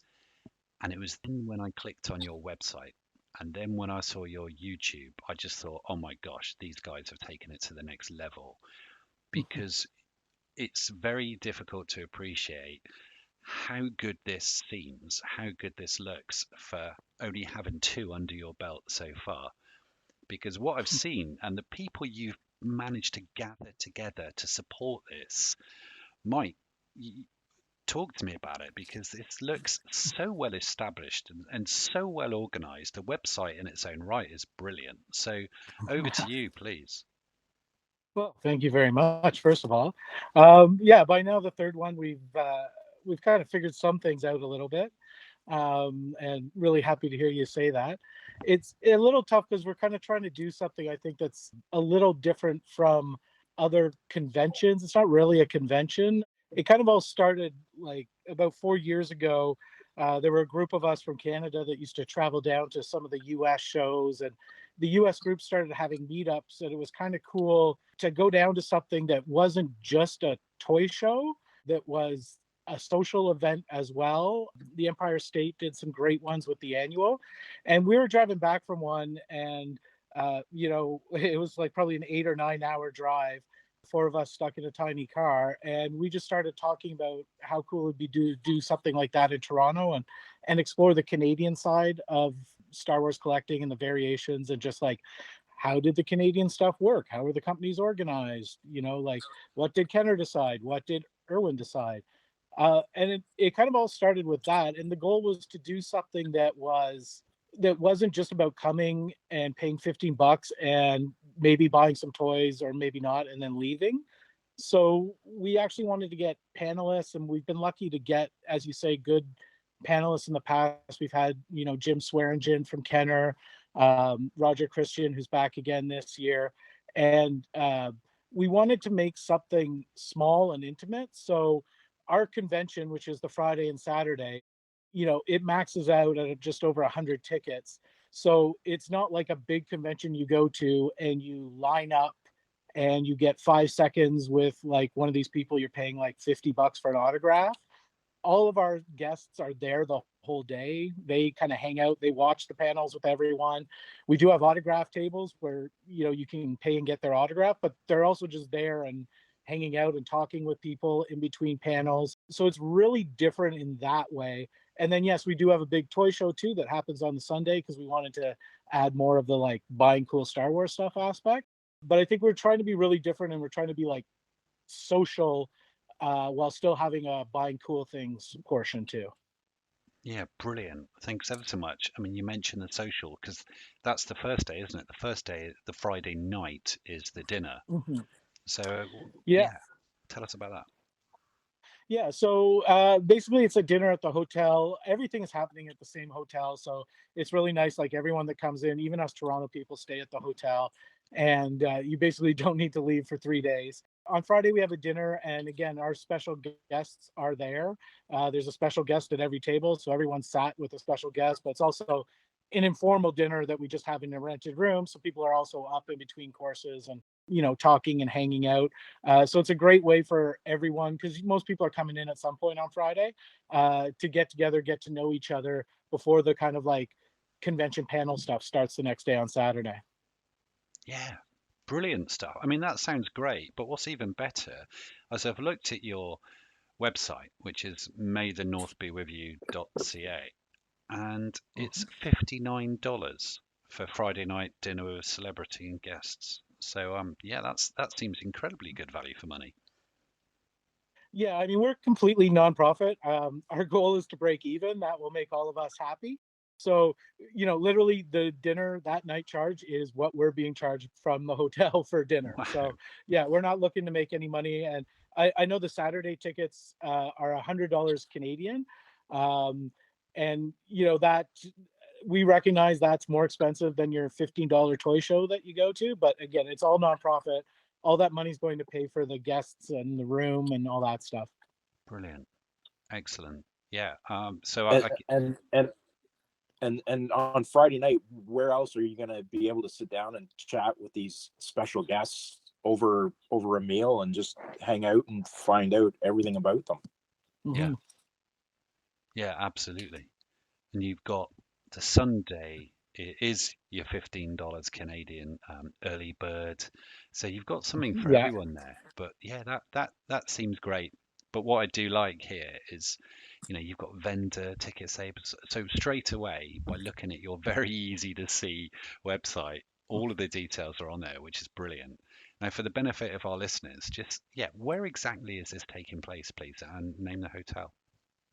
Taking place at the Holiday Inn in Burlington, Ontario, which is like 30 to 45 minutes probably outside of downtown Toronto, and about 30 minutes from the Toronto airport. So it in a suburb of Toronto, basically, where it's far cheaper than doing one in downtown Toronto. And yeah, it all happens at that hotel there. So once you get in, we've got bars each evening and food and all that stuff. Awesome, mate. Do you know what? It's one of those things where it's come in and it's now on my sort of radar, and I'm like, that seems really good. I live in the UK. It's Canada. It's a bit of a ask for me to get there, with this sort of short notice. But I've got a feeling that I know Star Wars is all about trilogies, right? But I've got a feeling that you're already probably thinking about 2025. Would I be right in thinking that? Yeah, I mean, we're pretty heads down with the stuff we got to get done for this year, but yeah, it's something we want to keep going. And we've been lucky. We have people already from Australia, from England, and from all over the US that are coming up, along with Canadians as well. So it is a truly international group of collectors that are there. Fantastic. Now I'm going to put you on the spot now and say, what was your highlight from last year? I think last year what was interesting was we had both John Celestri, who was the Nelvana illustrator who drew Boba Fett for the holiday special. Oh. So Boba Fett's first real public exposure. And we had Jim Swearingen, who, of course, made the Boba Fett figure. And it was interesting to have them both on a panel. And even before the panel, when we were chatting, having them compare notes on what information they were each getting from George Lucas specifically and from Lucasfilm about Boba Fett and when they were getting it, because they were both working on really the first iterations of Boba Fett without knowing each other and what each other were working on, but at the same time working on bringing him to the public. Nice one. Oh, mate, that's brilliant. What about you, Clint? I think mine was the Nelvana panel. So Nelvana was the animation studio that not only did the holiday special cartoon, but they also worked on Droids and Ewoks. And just listening to John Silvestri, Brian LeMay, and Larry Jacobs, the three guys that worked there over the years, and listening to their stories, just about what it was like to work at Nelvana in that time. It was a fantastic panel. Brilliant. Do you know what? Looking at what you guys have produced, what you've got online on your new website and stuff, it looks like all the best parts of Star Wars Celebration without all the corporate nonsense. You know, it's just what the collectors actually want is a combination of, you know, some fan stuff as well as the collecting track type panels, which I've seen online. And you know, there was really solid one online which has got Jim Swearingen, and it's Gordon Warren, isn't it, who's the Kenner Canada guest? Yeah. You've got Gordon again this year. Well, I don't think he'll be on a panel, but I think he is coming by because he doesn't live too far away. But we do have at least one Irwin from Irwin Toys, so one of the kind of key family members, and it very much was a family business. All you know, was passed down from father to son, and then the next generation as well was working in the company. So we've got basically the people at Kenner Canada who were working on Star Wars and was, you know, the biggest thing for them and that company at the time. So it's really interesting always to talk to those guys. Gord Warren talked about, you know, the vac forming machine to make those skin wrap Canadian exclusive figures, and like things like that where they, you know, actually remember little bits about the actual production of those items. Brilliant stuff. So yeah, David Irwin, and I think you've got Roger Christian coming as well, who's the set director for Star Wars and second unit director for Return of the Jedi. You've got Chris and Ron coming along from the Star Wars Collectors Archive. They're doing a panel of Freddie Toman, and you've got the Collectors Archive services are going to be there as well. So a whole host of bits and pieces for this event. It sounds absolutely brilliant. I'm hugely envious. We're going to have to get some imagery sent over so we can, you know, just get a taste of what it is you're going to be having. Yeah, for sure. And Clint's working on some pretty amazing custom figures as well. Oh, no doubt. I'm sat right next to one of them now, actually, because Clint is known throughout the collecting world as the guy behind that. I've seen on the Facebook group. So there is a really cool Facebook group with May the North Be With You, Toronto Star Wars Convention and Toy Show, and yeah, he's definitely shown off some really cool figures there. Clint, tell us what you're doing at the moment then, Clint, because I've seen you General Rykin, General Macquarie, and Major Bren Derlin. Yeah, you've got a great mixture here of Rebels and Imperials. Yeah, so the Rebels, just because the theme of the May the North this year is Hoth and Echo Base, I thought I'd try and come up with a few figures that would go along with that theme. There is going to be some more figure announcements being released over the next few weeks. We've got another exclusive figure that will be only available at this show. That announcement will be coming up shortly. But yeah, I thought I'd try and do some stuff that would head to our charity auction raffle table and just have some fun with it. Brilliant. Yeah. Brilliant stuff. Well, gentlemen, thank you ever so much for joining me today. It's been lovely just to talk about what you've got coming up. I'm massively envious about this because this is one event which I would love to go to, and I really hope that this continues. So when I have my first ever trip to Canada, I can come along and participate. Well, we would love to have you over here. Thank you. Thanks a lot for giving us some airtime. No, you're absolutely welcome. I adore stuff like this. I think it's brilliant what you're doing. So best of luck with it, and may the North be with you. Thanks, Joe. Thanks a lot. All right, take care. I never doubted you for a second. Wonderful.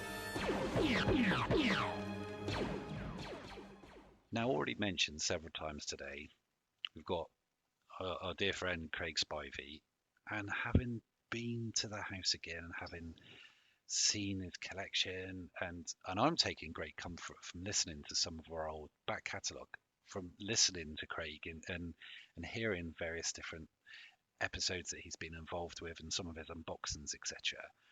I said on the Craig special that no one's ever really gone, and we want to keep Craig on the podcast as much as we can, hence including the Vinyl Cape Jawa unboxing.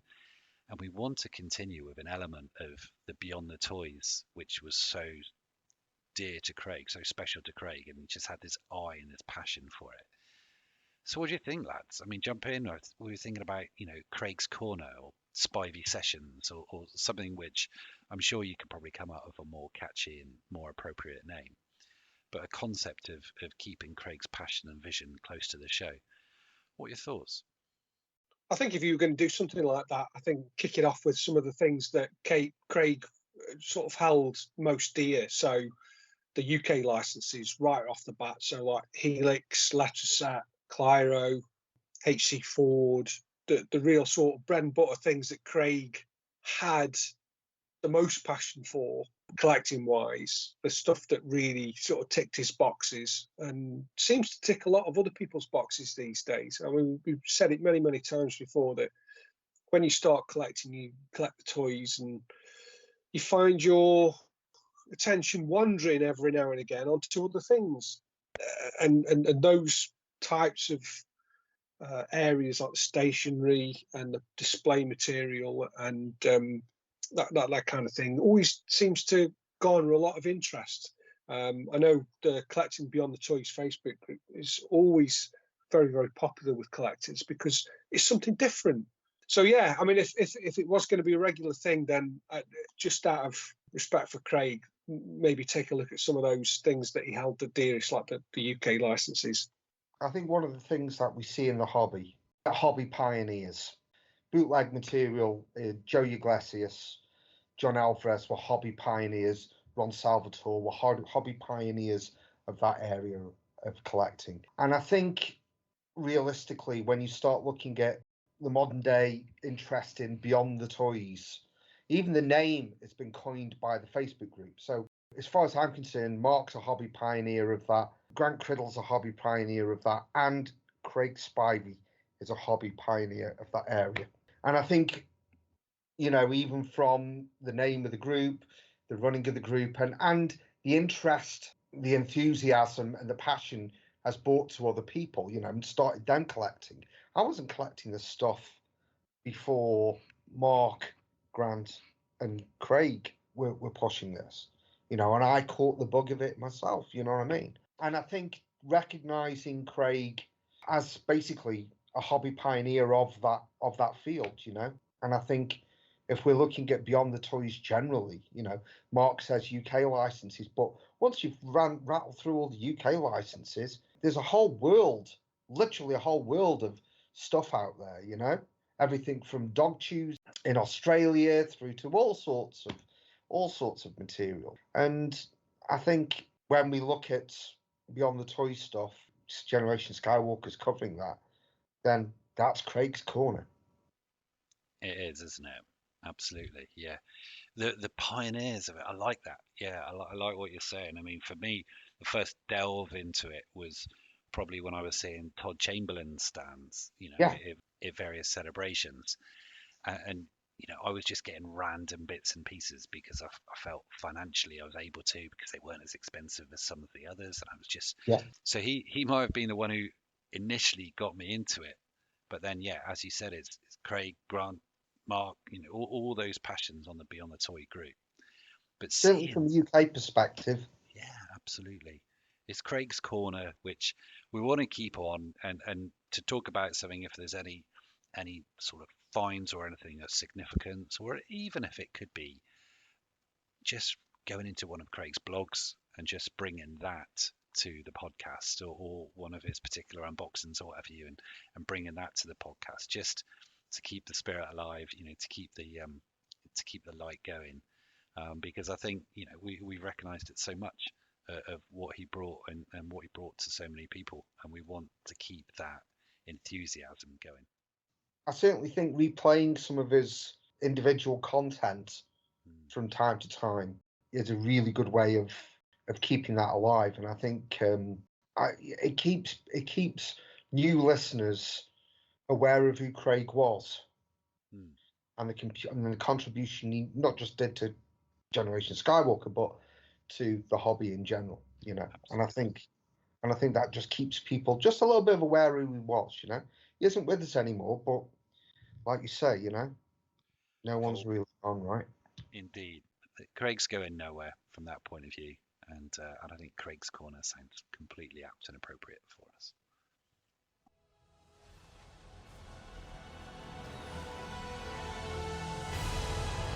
We'll always be with you. No one's ever really gone. Amazing. Right, fellas. Now, earlier on, we've spoken quite a bit about the state of the market. Let's go back to it. Auction houses. What's going on there? I'm not going to go into every single item and every single price. I've just tried to pick out some highlights. So late April, early May saw the traditional auctions at Vectis and C&T that we seem to see around May the 4th. And people having a bit more awareness of Star Wars. So they each had a couple of big auctions on a variety of Star Wars items. I'll be honest, the Vectis one was pretty average. Lots of modern, vintage-wise, there were some loose lots, some nice tri-logos, as well as some Return of the Jedi carded figures. A lot of which, like I said already, were going for less than £100 plus fees. One standout from there was a 30 back B Luke Besbin. So that's the one, not the walk-in image, it's the kind of the portrait image or the Luke looking image. Yeah, that was a Palitoy 30B. UKG 80, that went for £5,000 plus fees, so that was kind of one of the big hitters in that auction. Over at C&T, however, there were some real showstoppers over there, so I'll just take you through a few of these. So there was a tri-logo Jawa AFA 75, that went for £1,600. All of these prices are without fees, by the way, so just add 25% on to get the real amount that people paid for them. There was a Emperor's Royal Guard on a Palitoy 65 back, AFA 85, that went for £680. Gamorrean Guard, Palitoy 65 back, again, AFA 85, that went for £740. A Kenner Imperial Shuttle, grade 85, that went for £2,100. Palitoy 12 back Luke, UKG 85, went for £4,500. A Palitoy Death Star UKG 85, that must be absolutely stunning to see in person. That went for £9,000. And the kind of the show-stopping item, the main event was a Palitoy 12-back vinyl cape Jawa UKG 80 that went for £25,000. So there's some big stuff in there. I mean, we talk about prices, whether they're falling off the edge of a cliff or not. I mean, there's a certain element of the community with deep pockets, it seems. So there was lots of other high-grade Palitoy Jedi cards with clear bubbles going for good money as well. So they seem to be selling, like I said earlier. And there was lots of items though that were unsold due to the high reserves. So clearly the seller knew what they wanted for them and weren't going to let them go for peanuts. So there was quite a few graded items. One that stands out was an Empire Strikes Back TIE Fighter. I think that was graded an 80 or an 85. But yeah, the starting price on that was 2,000, but no one bid on it. And there was quite a few items like that didn't go. But there were some bargains. There was a Palitoy Death Star Jez that went for £400 boxed with the instructions and complete. So you and there was also some nice square cards. I thought they went for okay money. I think the bubbles were in various conditions, but there was a Luke Farm Boy, an original Han, and a Chewie that all went for less than £1,000 each with fees. Sorry, these French ones. Yeah, the French square cards. French, right, yeah, you said square cards. Yeah, they went for less than 1,000 each. I think it's pretty good for what I've seen people just paying for card backs, to be honest with you. Okay, very nice. So yeah, that's kind of it in a nutshell, really. That's the C&T, some of the stuff in there was some real good stuff, but clearly the starting prices weren't particularly low. The seller clearly weren't just going to let them go. Looked like someone was offloading a ESB TIE Fighter Focus as well. There was about 3 or 4 of those in there, wasn't there? Different sort of conditions. That POC one was amazing. I think that was, I don't know if it was graded, but that didn't sell. But yeah, some stunning stuff. So that's mainly UK auction houses. Yeah, so going stateside, there's a major auction, which I think was a record for a rocket firing Boba Fett, which went for just over 500 grand, which is pretty phenomenal. We're sort of talking about whether the market's up or down, but seriously, for somebody, it's up. It's obviously got a bit of cash, but I think this was one of only 2 painted versions of the rocket firing Boba Fett. It was an L slot, and I think there's only 70 known, and I think this is one of, as I say, only 2 of painted ones with production paint. I think there's quite a few actually painted, but this is only one of 2 with production paint. Yeah, quite amazing. I think it was through Brian Ratfell. I thought it was actually his when it was first announced, but I believe it was a client of his who it actually belonged to and who it actually went to, which you'll never know. But I think reading up on it, it was originally discovered by Chris Fawcett and Chris Georgoulias back in the day in Cincinnati. So it's an incredible piece. And Heritage Auctions, they've obviously been well known for the market on comics and cards and various things, but they're obviously looking at what Hakes are doing and probably thinking this is a market they want to seriously get into, and that's a bit of a way to do it. And there's quite a lot of other stuff going through on the auction, a lot of weird stuff. There was what was the graded? There was a 90 grade Boba Fett, was it? And I think the gun, which was originally taped, had come away from the tape. So current thinking is at best it would be an 80. So they paid about 80 grand for that, did they? Yeah. Yeah, I heard about that. So yeah, it says 8. Yeah, it says it's an 85, but it's not anymore. Yeah, no, it was what was it? It was a 95, I think, or something ridiculous. Oh, the 90. Yeah, you're right. It was a 95. So they paid for the label because it. Yeah, you're right. That's right. Yeah, the gun has just fallen away, and you think, well, okay, if you've got that kind of money to spend on, I don't know, it's ridiculous. It's a different level, isn't it? I can't sort of comprehend with that. It's crazy. It is a different level. But even when you look at that rocket firing Fett, when you look at the last one that sold, was it Hakes back in 2022? That went for half of that. It went for 236, and people were losing their mind over that. So to have this one come out the gates at 500,000, and I get there's different shaped slots and things on the back of it, but even still, crazy money, absolutely crazy. But it's the hobbies. It's Action Comics #1, isn't it? It's the Detective Comics, the first appearance of Batman. It is it will be the thing in our hobby that first reaches $1 million. Say that. Yeah, I was just about to say, you could talk about plateaus or softening or whatever as much as you want, but these investment pieces are always going to be sought after. They're always, they're few and far between, and yeah, it'll be very interesting to see how that goes for sure. This rocket firing Boba Fett may well come up in the next episode or 2. So yeah, more on that in the future. And I always seem to find out after an auction has taken place, and there's something which you guys told me in a bit of a did you not know that moment the other day, that you made me aware of something which I just wasn't tracking whatsoever. Pete, you gonna explain about what this sort of auction gem was, which completely slipped my attention?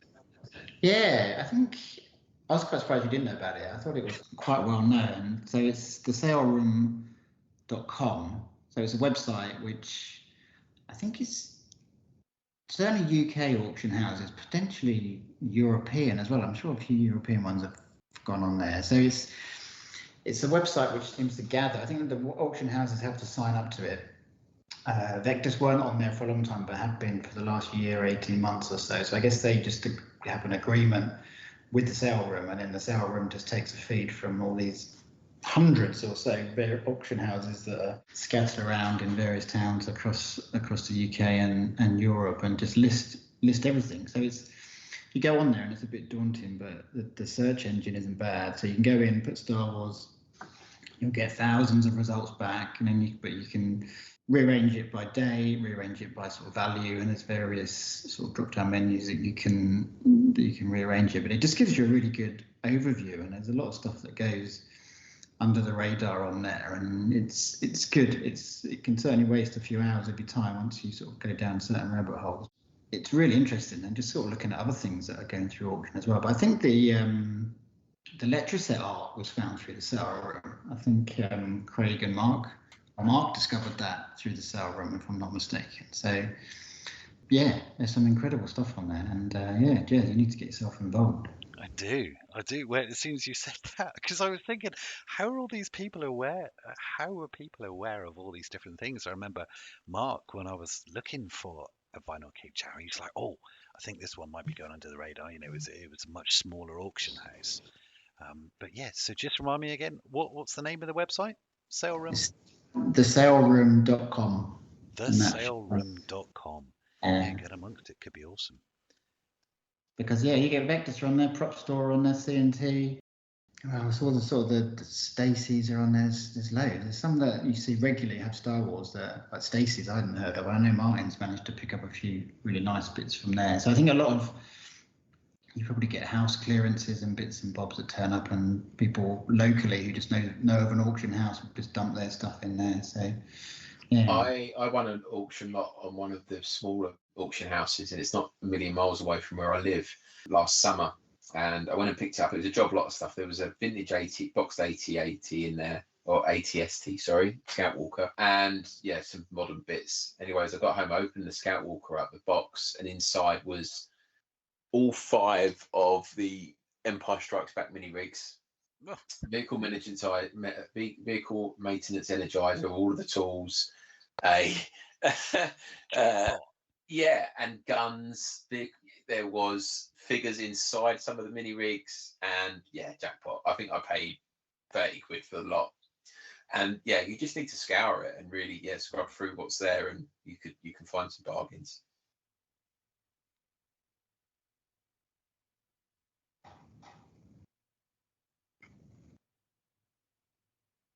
Still there? Yep, I'm still there. Cheers. Sorry, massively distracted. On thesaleroom.com, just having a little scan of stuff. Yeah, hugely distracted. As you said, definitely go down that rabbit hole. Oh, goodness me. Do you know what I missed out on there today? Just as a sidetrack, there was a Palitoy Han Solo blaster, and I thought, right, I need to go on there this morning and bid on it, and missed it, and it went for 200 quid. So yeah, it's dangerous, Jez. Be careful, mate. I'm gonna enjoy it. Oh, look at this. I have opened up a new area. Fantastic. And talking of which, there is a new kid on the block, or maybe an old kid in a new guise. There's a new auction house on the block, Oberon Auctions. Dan, me and you did a little recording with Nick and Ollie the other day. Let's go over to that recording right now and find out all about Oberon. Hello there. Come here, my little friend. Don't be afraid. Hello, fellas. How you doing? Oh, good, thanks. How are you? Excellent. Yeah, good. Thanks for asking. I've known you guys for ages. I've seen you on the circuit at Farthest From and various other sort of collecting events. I know of you as a collector and people who have been involved in auctions before, but for the benefit of people who don't know you, Nick, if you can just give us a quick sort of snapshot of who you are from a collecting point of view.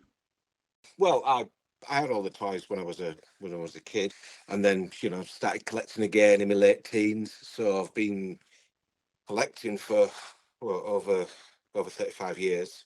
I think it's around about the late 80s. I'd amassed quite a big collection, and it was sort of getting a bit out of hand. So I ended up doing a toy show to sell some of the spares. And then from that point onwards, sort of became a bit of a Star Wars dealer, really, which I've done for the last, 25 years plus, which then sort of evolved into me working for a toy auction company where I worked for about 10 years, and then decided with Oliver that we were going to set up our own collectibles auction house, not necessarily just Star Wars, but all toys in general. So that's where we pretty much are now. Yeah, fair play to you. Right, so before I come on to this exciting new venture, from a trading point of view, I mean, I've bought plenty of things from you in the past. I think even in my last Farthest From when you were there, I bought myself a hybrid Snaggletooth, which I absolutely love. So thanks for that. Yeah, Oh, you're welcome. you can be seen with your collections all over the place. I know Echo, you've always got a huge table. And Ollie, you get dragged along to these things as well now. Are you much of a collector, or are you just the brains behind the setup? He's the brains, sweetheart. Yeah, well, yeah. So I was going to the shows as well when I was a kid, since I've been about 4 or 5, up until I sort of went away to university and then moved half the way across the world. But yeah, no, now I'm back, and yeah, I've been collecting all sorts of things since a young age. I mainly more Pokemon, Yu-Gi-Oh cards, games, that kind of thing. So things from the 90s more so than the 70s and 80s, like Nick, my dad. So yeah, I am into collecting, but I mainly at Oberon do the back office stuff, a lot more sort of systems operations, and I've been doing the photography as well. So yeah, that's where I am at with it. Brilliant, brilliant. And there you go. You've mentioned it. Oberon Auctions, right? Oberon. Very much a Shakespearean name, if I'm not wrong. Tell me about Oberon Auctions and how that came about. So we were going to start a shop. This was our plan, and then some things unfolded, and we ended up deciding we're going to have a crack at the auction house business. And for the shop, the colour scheme we were going for was the Jupiter colour scheme. So as you can see on our logo, it's the colours of Jupiter. And there is I went through a list of all the moons of Jupiter, and Oberon was one of them. And my dad said that also has a lot of significance, in sort of the character in Game of Thrones. And as I later found out, it means the king of the fairies. But that's another story. Yeah, absolutely. I've got to be honest. It sounds quite like a Generation 1 Transformer as well. I thought it was a Transformer. It may well be. I mean, it has all sorts of connotations, but I think it's very easy to remember. And I think it's one of those things that we could potentially build a decent brand behind it. Yeah, absolutely. Talk to me about what you've got coming up then, because I'm looking at oberonauctions.com and I can see that you've got a TV and film related auction. So your inaugural auction on the 27th of June. You've got a military, civilian figures and equipment and accessories on the 30th of July, and then another TV film related auction in September the 26th. So yeah, exciting times. I mean, you guys have all steam ahead getting everything ready for your inaugural auction. Can you tell me about that, please? I saw the setup at the Barry Potter Fair, and some of the gems you've got in there are incredible. Well, yeah, I mean, to be fair, we've been very, very lucky, and we've had a fantastic amount of support from a lot of different people. And behind that, we've also had a couple of really good consignments from people that trust what we're trying to do.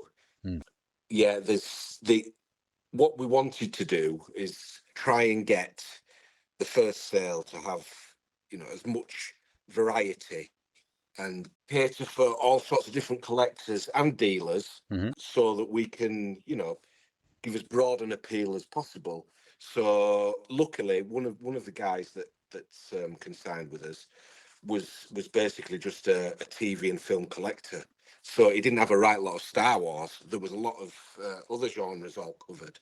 So with that and a couple of other guys that have put consignments in, we've been able to put together a pretty, if I may say so myself, quite an impressive first sale. Impressive. Most impressive. I've already said people have to go to oberonauctions.com to see a link. Can you give us just a flavour, a little snapshot of some of the things, just to whet the appetite? Yeah, we've got a very nice selection of vintage carded Star Wars figures, of course, with included in that there's some nice Power of the Force carded figures. There's a Yak Face, there's an Anakin, there's a Luke X Wing pilot. I've got a Palitoy 30-back Luke X Wing, which is particularly rare. Some very high-grade tri-logo carded figures, including a few of the last 17. There's also a good selection of, I don't suppose, what you consider lower-end carded figures as well. So that caters for everybody's tastes and budgets, hopefully. on the Star Wars theme. We've also got quite a comprehensive selection of masks and helmets and prop replicas, which has been very interesting to work with, to be fair, because I didn't realise there were so many people making them. And then we've got a very broad selection, you know, things like we've got a full set of Knickerbocker Lord of the Rings figures. They're quite sought after. We've got a broad selection of sealed Lego. We've got tons of action figure stuff from all, you know, from Star Trek, Doctor Who. We've also had consigned a nice vintage Batman and James Bond collection with some stuff that I haven't seen for a long time in there. So that you know, they're really nice and bring back some pretty good memories. We've got some high grade boxed mask vehicles. Yeah, there's a lot of really good variety. Yeah, we've got a couple of Johnny Seven guns from the 70s. Don't know if you remember them. Yeah. But yeah, there is a really broad selection of stuff. What time's the auction start, Nick? It'll be starting at 10 o'clock. I'll tell you what we do have, and I suppose this is one thing that me and Oliver did discuss at length when we were looking at setting all this up.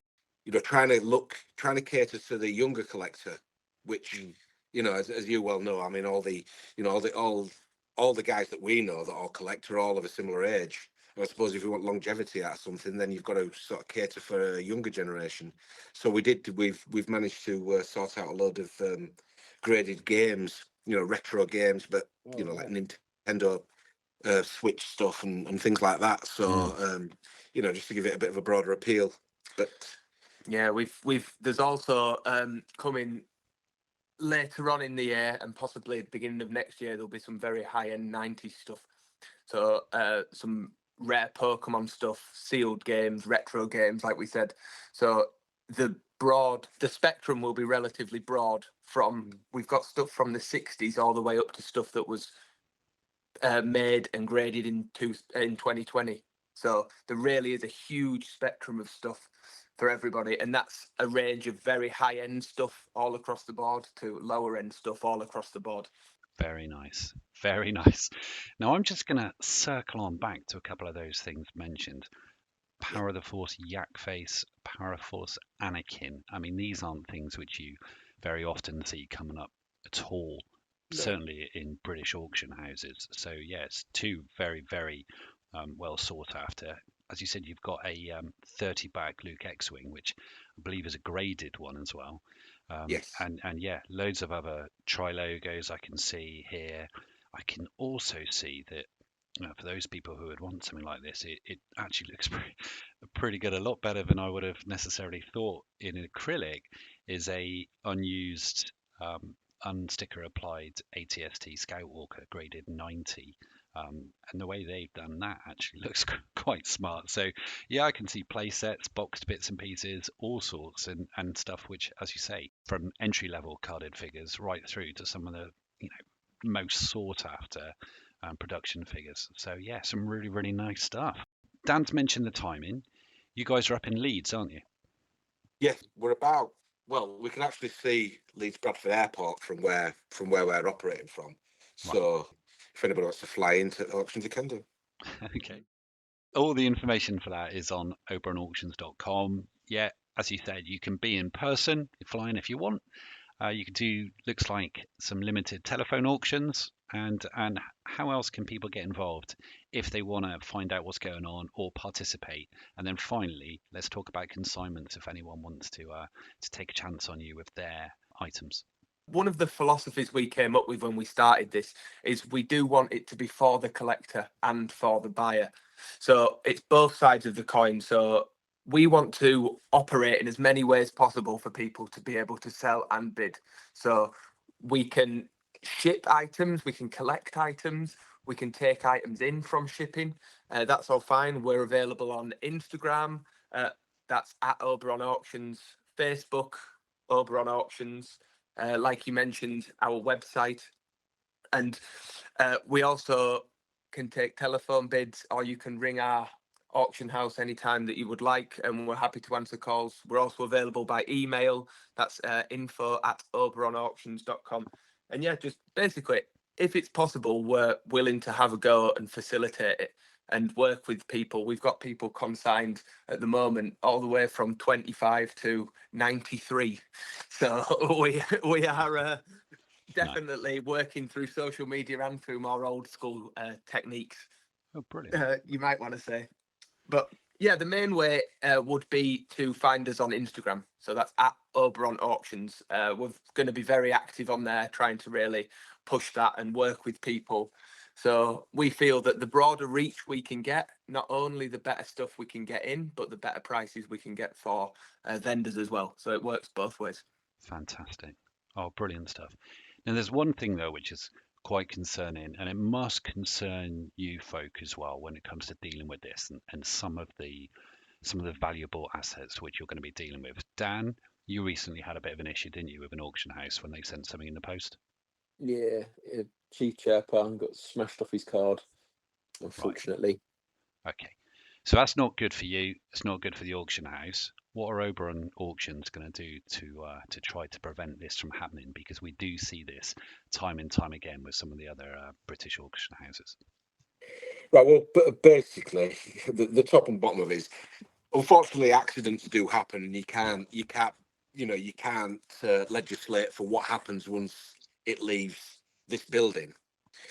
But I have been a collector for a long, long time and totally appreciate that people want this stuff, and historically it's survived for 40, 45 years, and it's pretty criminal that if it's not packaged correctly, it could get damaged.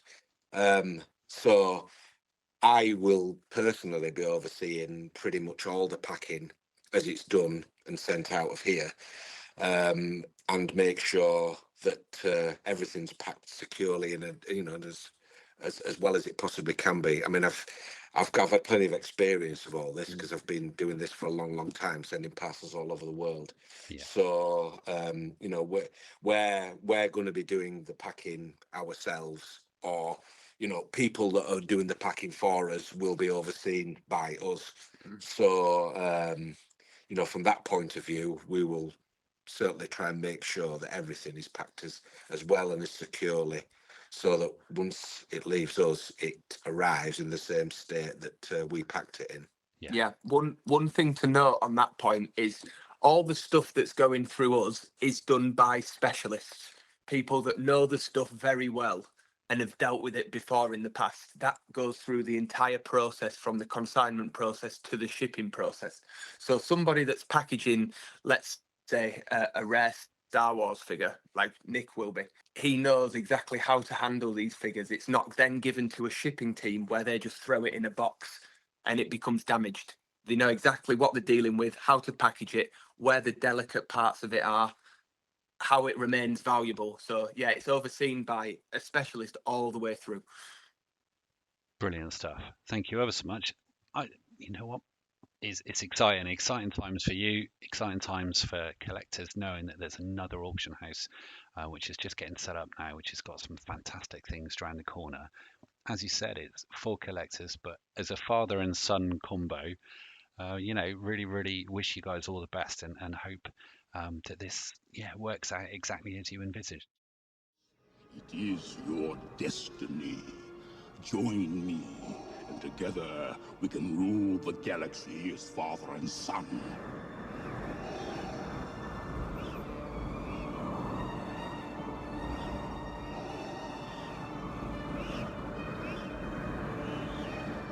Come with me. It is the only way.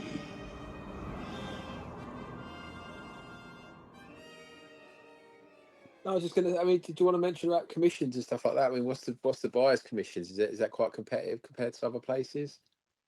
Yes. Okay. Look, I mean, at the end of the day, yes, we're passionate about what we do, etc., but it is a business and it does have overheads, and we do have costs and things like that, which are not small. So yes, of course, that's how we make our money.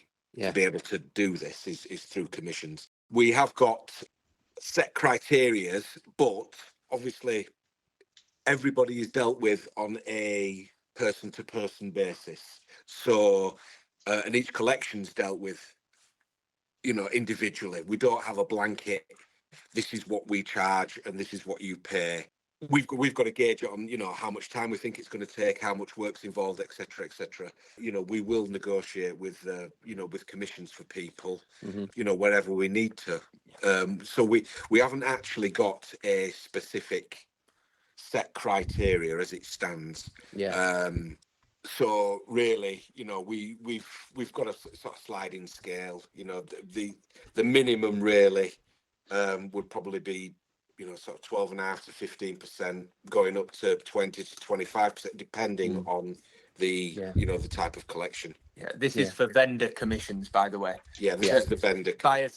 Buyer's premium is a set premium. That is non-negotiable. But I can say it is less than other well-known auction houses.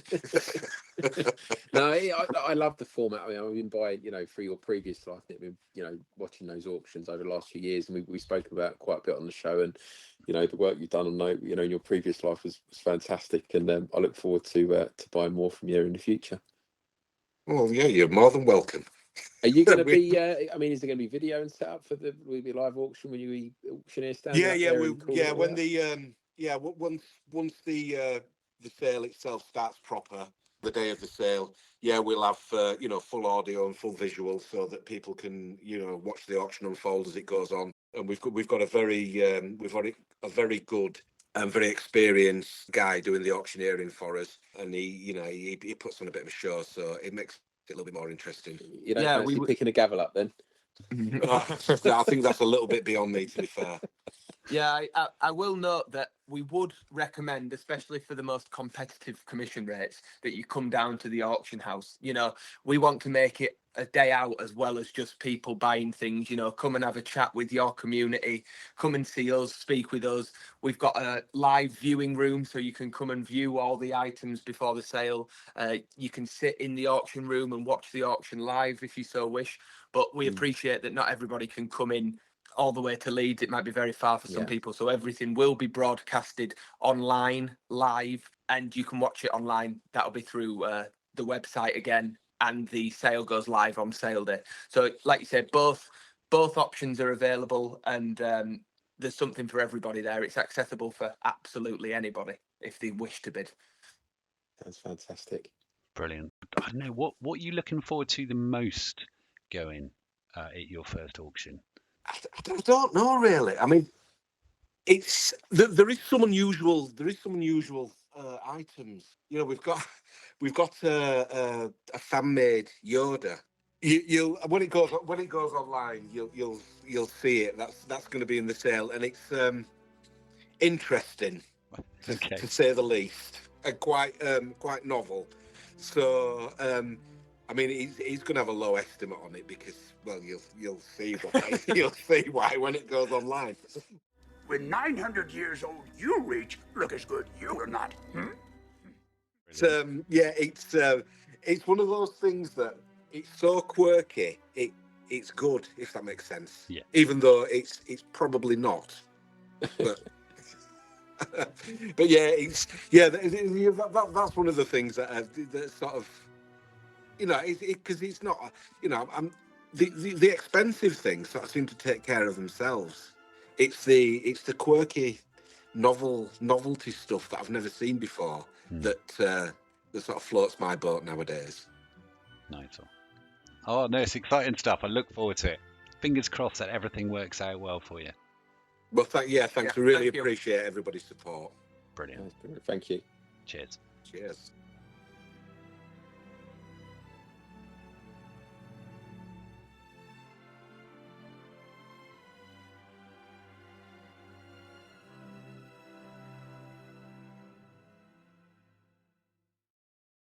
Awesome.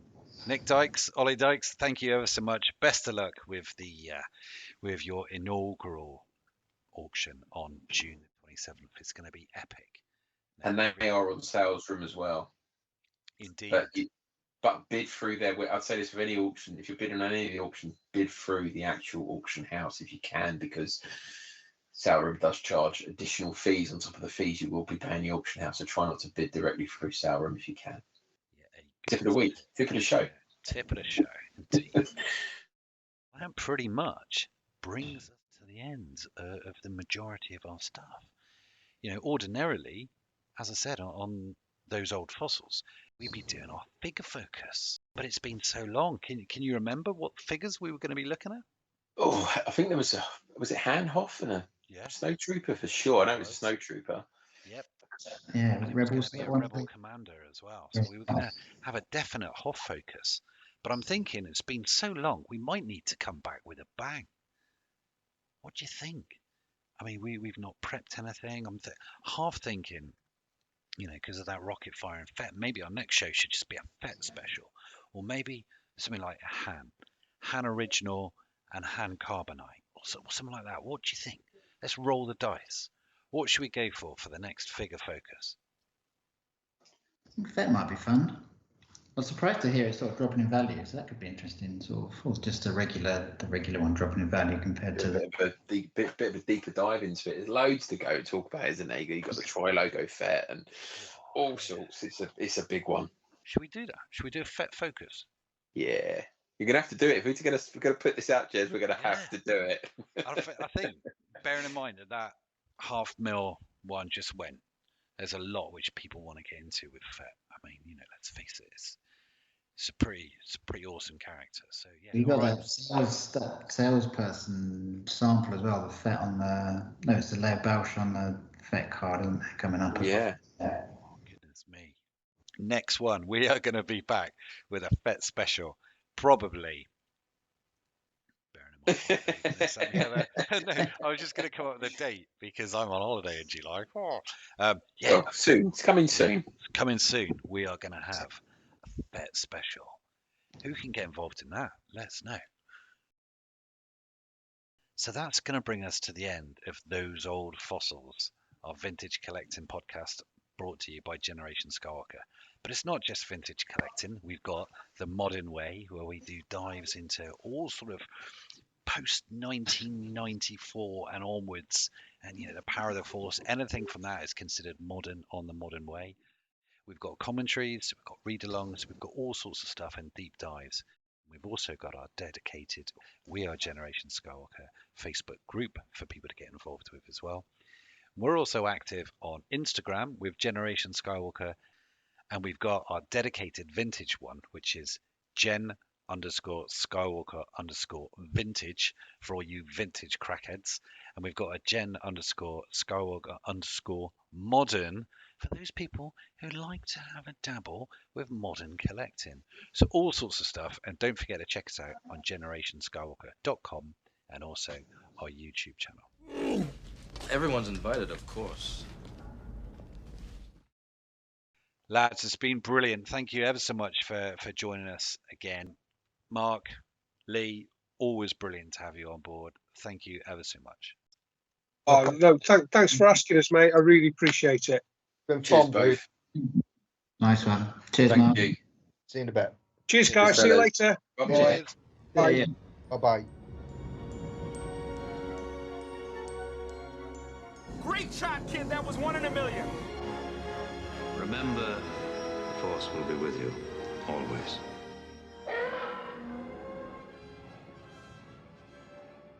Right, lads, thanks so much for coming on tonight. It's been awesome. I loved talking vintage with you and thinking about how things are going. I'm looking forward to the next show, which is going to be a Boba Fett special. In addition to Mark and Lee, huge thanks goes out to Nick Dykes and Olly Dykes of Oberon, Clint Garniss and Mike Freeman for talking to us about May the North be with you, and also for Jared Cope for talking to us about Star Wars Tracker. Brilliant stuff. For my ally is the Force, and a powerful ally it is. Life creates it, makes it grow. Its energy surrounds us and binds us, luminous beings are we, not this crude matter. You must feel the force around you. Here, between you, me, the tree, the rock, everywhere. So, goodbye from Peter. Goodbye. Good to be back. Cheers, guys. Goodbye from Dan. Cheers, Jez. Great to be back. And it's goodbye from me. We are Generation Skywalker. All eras, all passions, all Star Wars.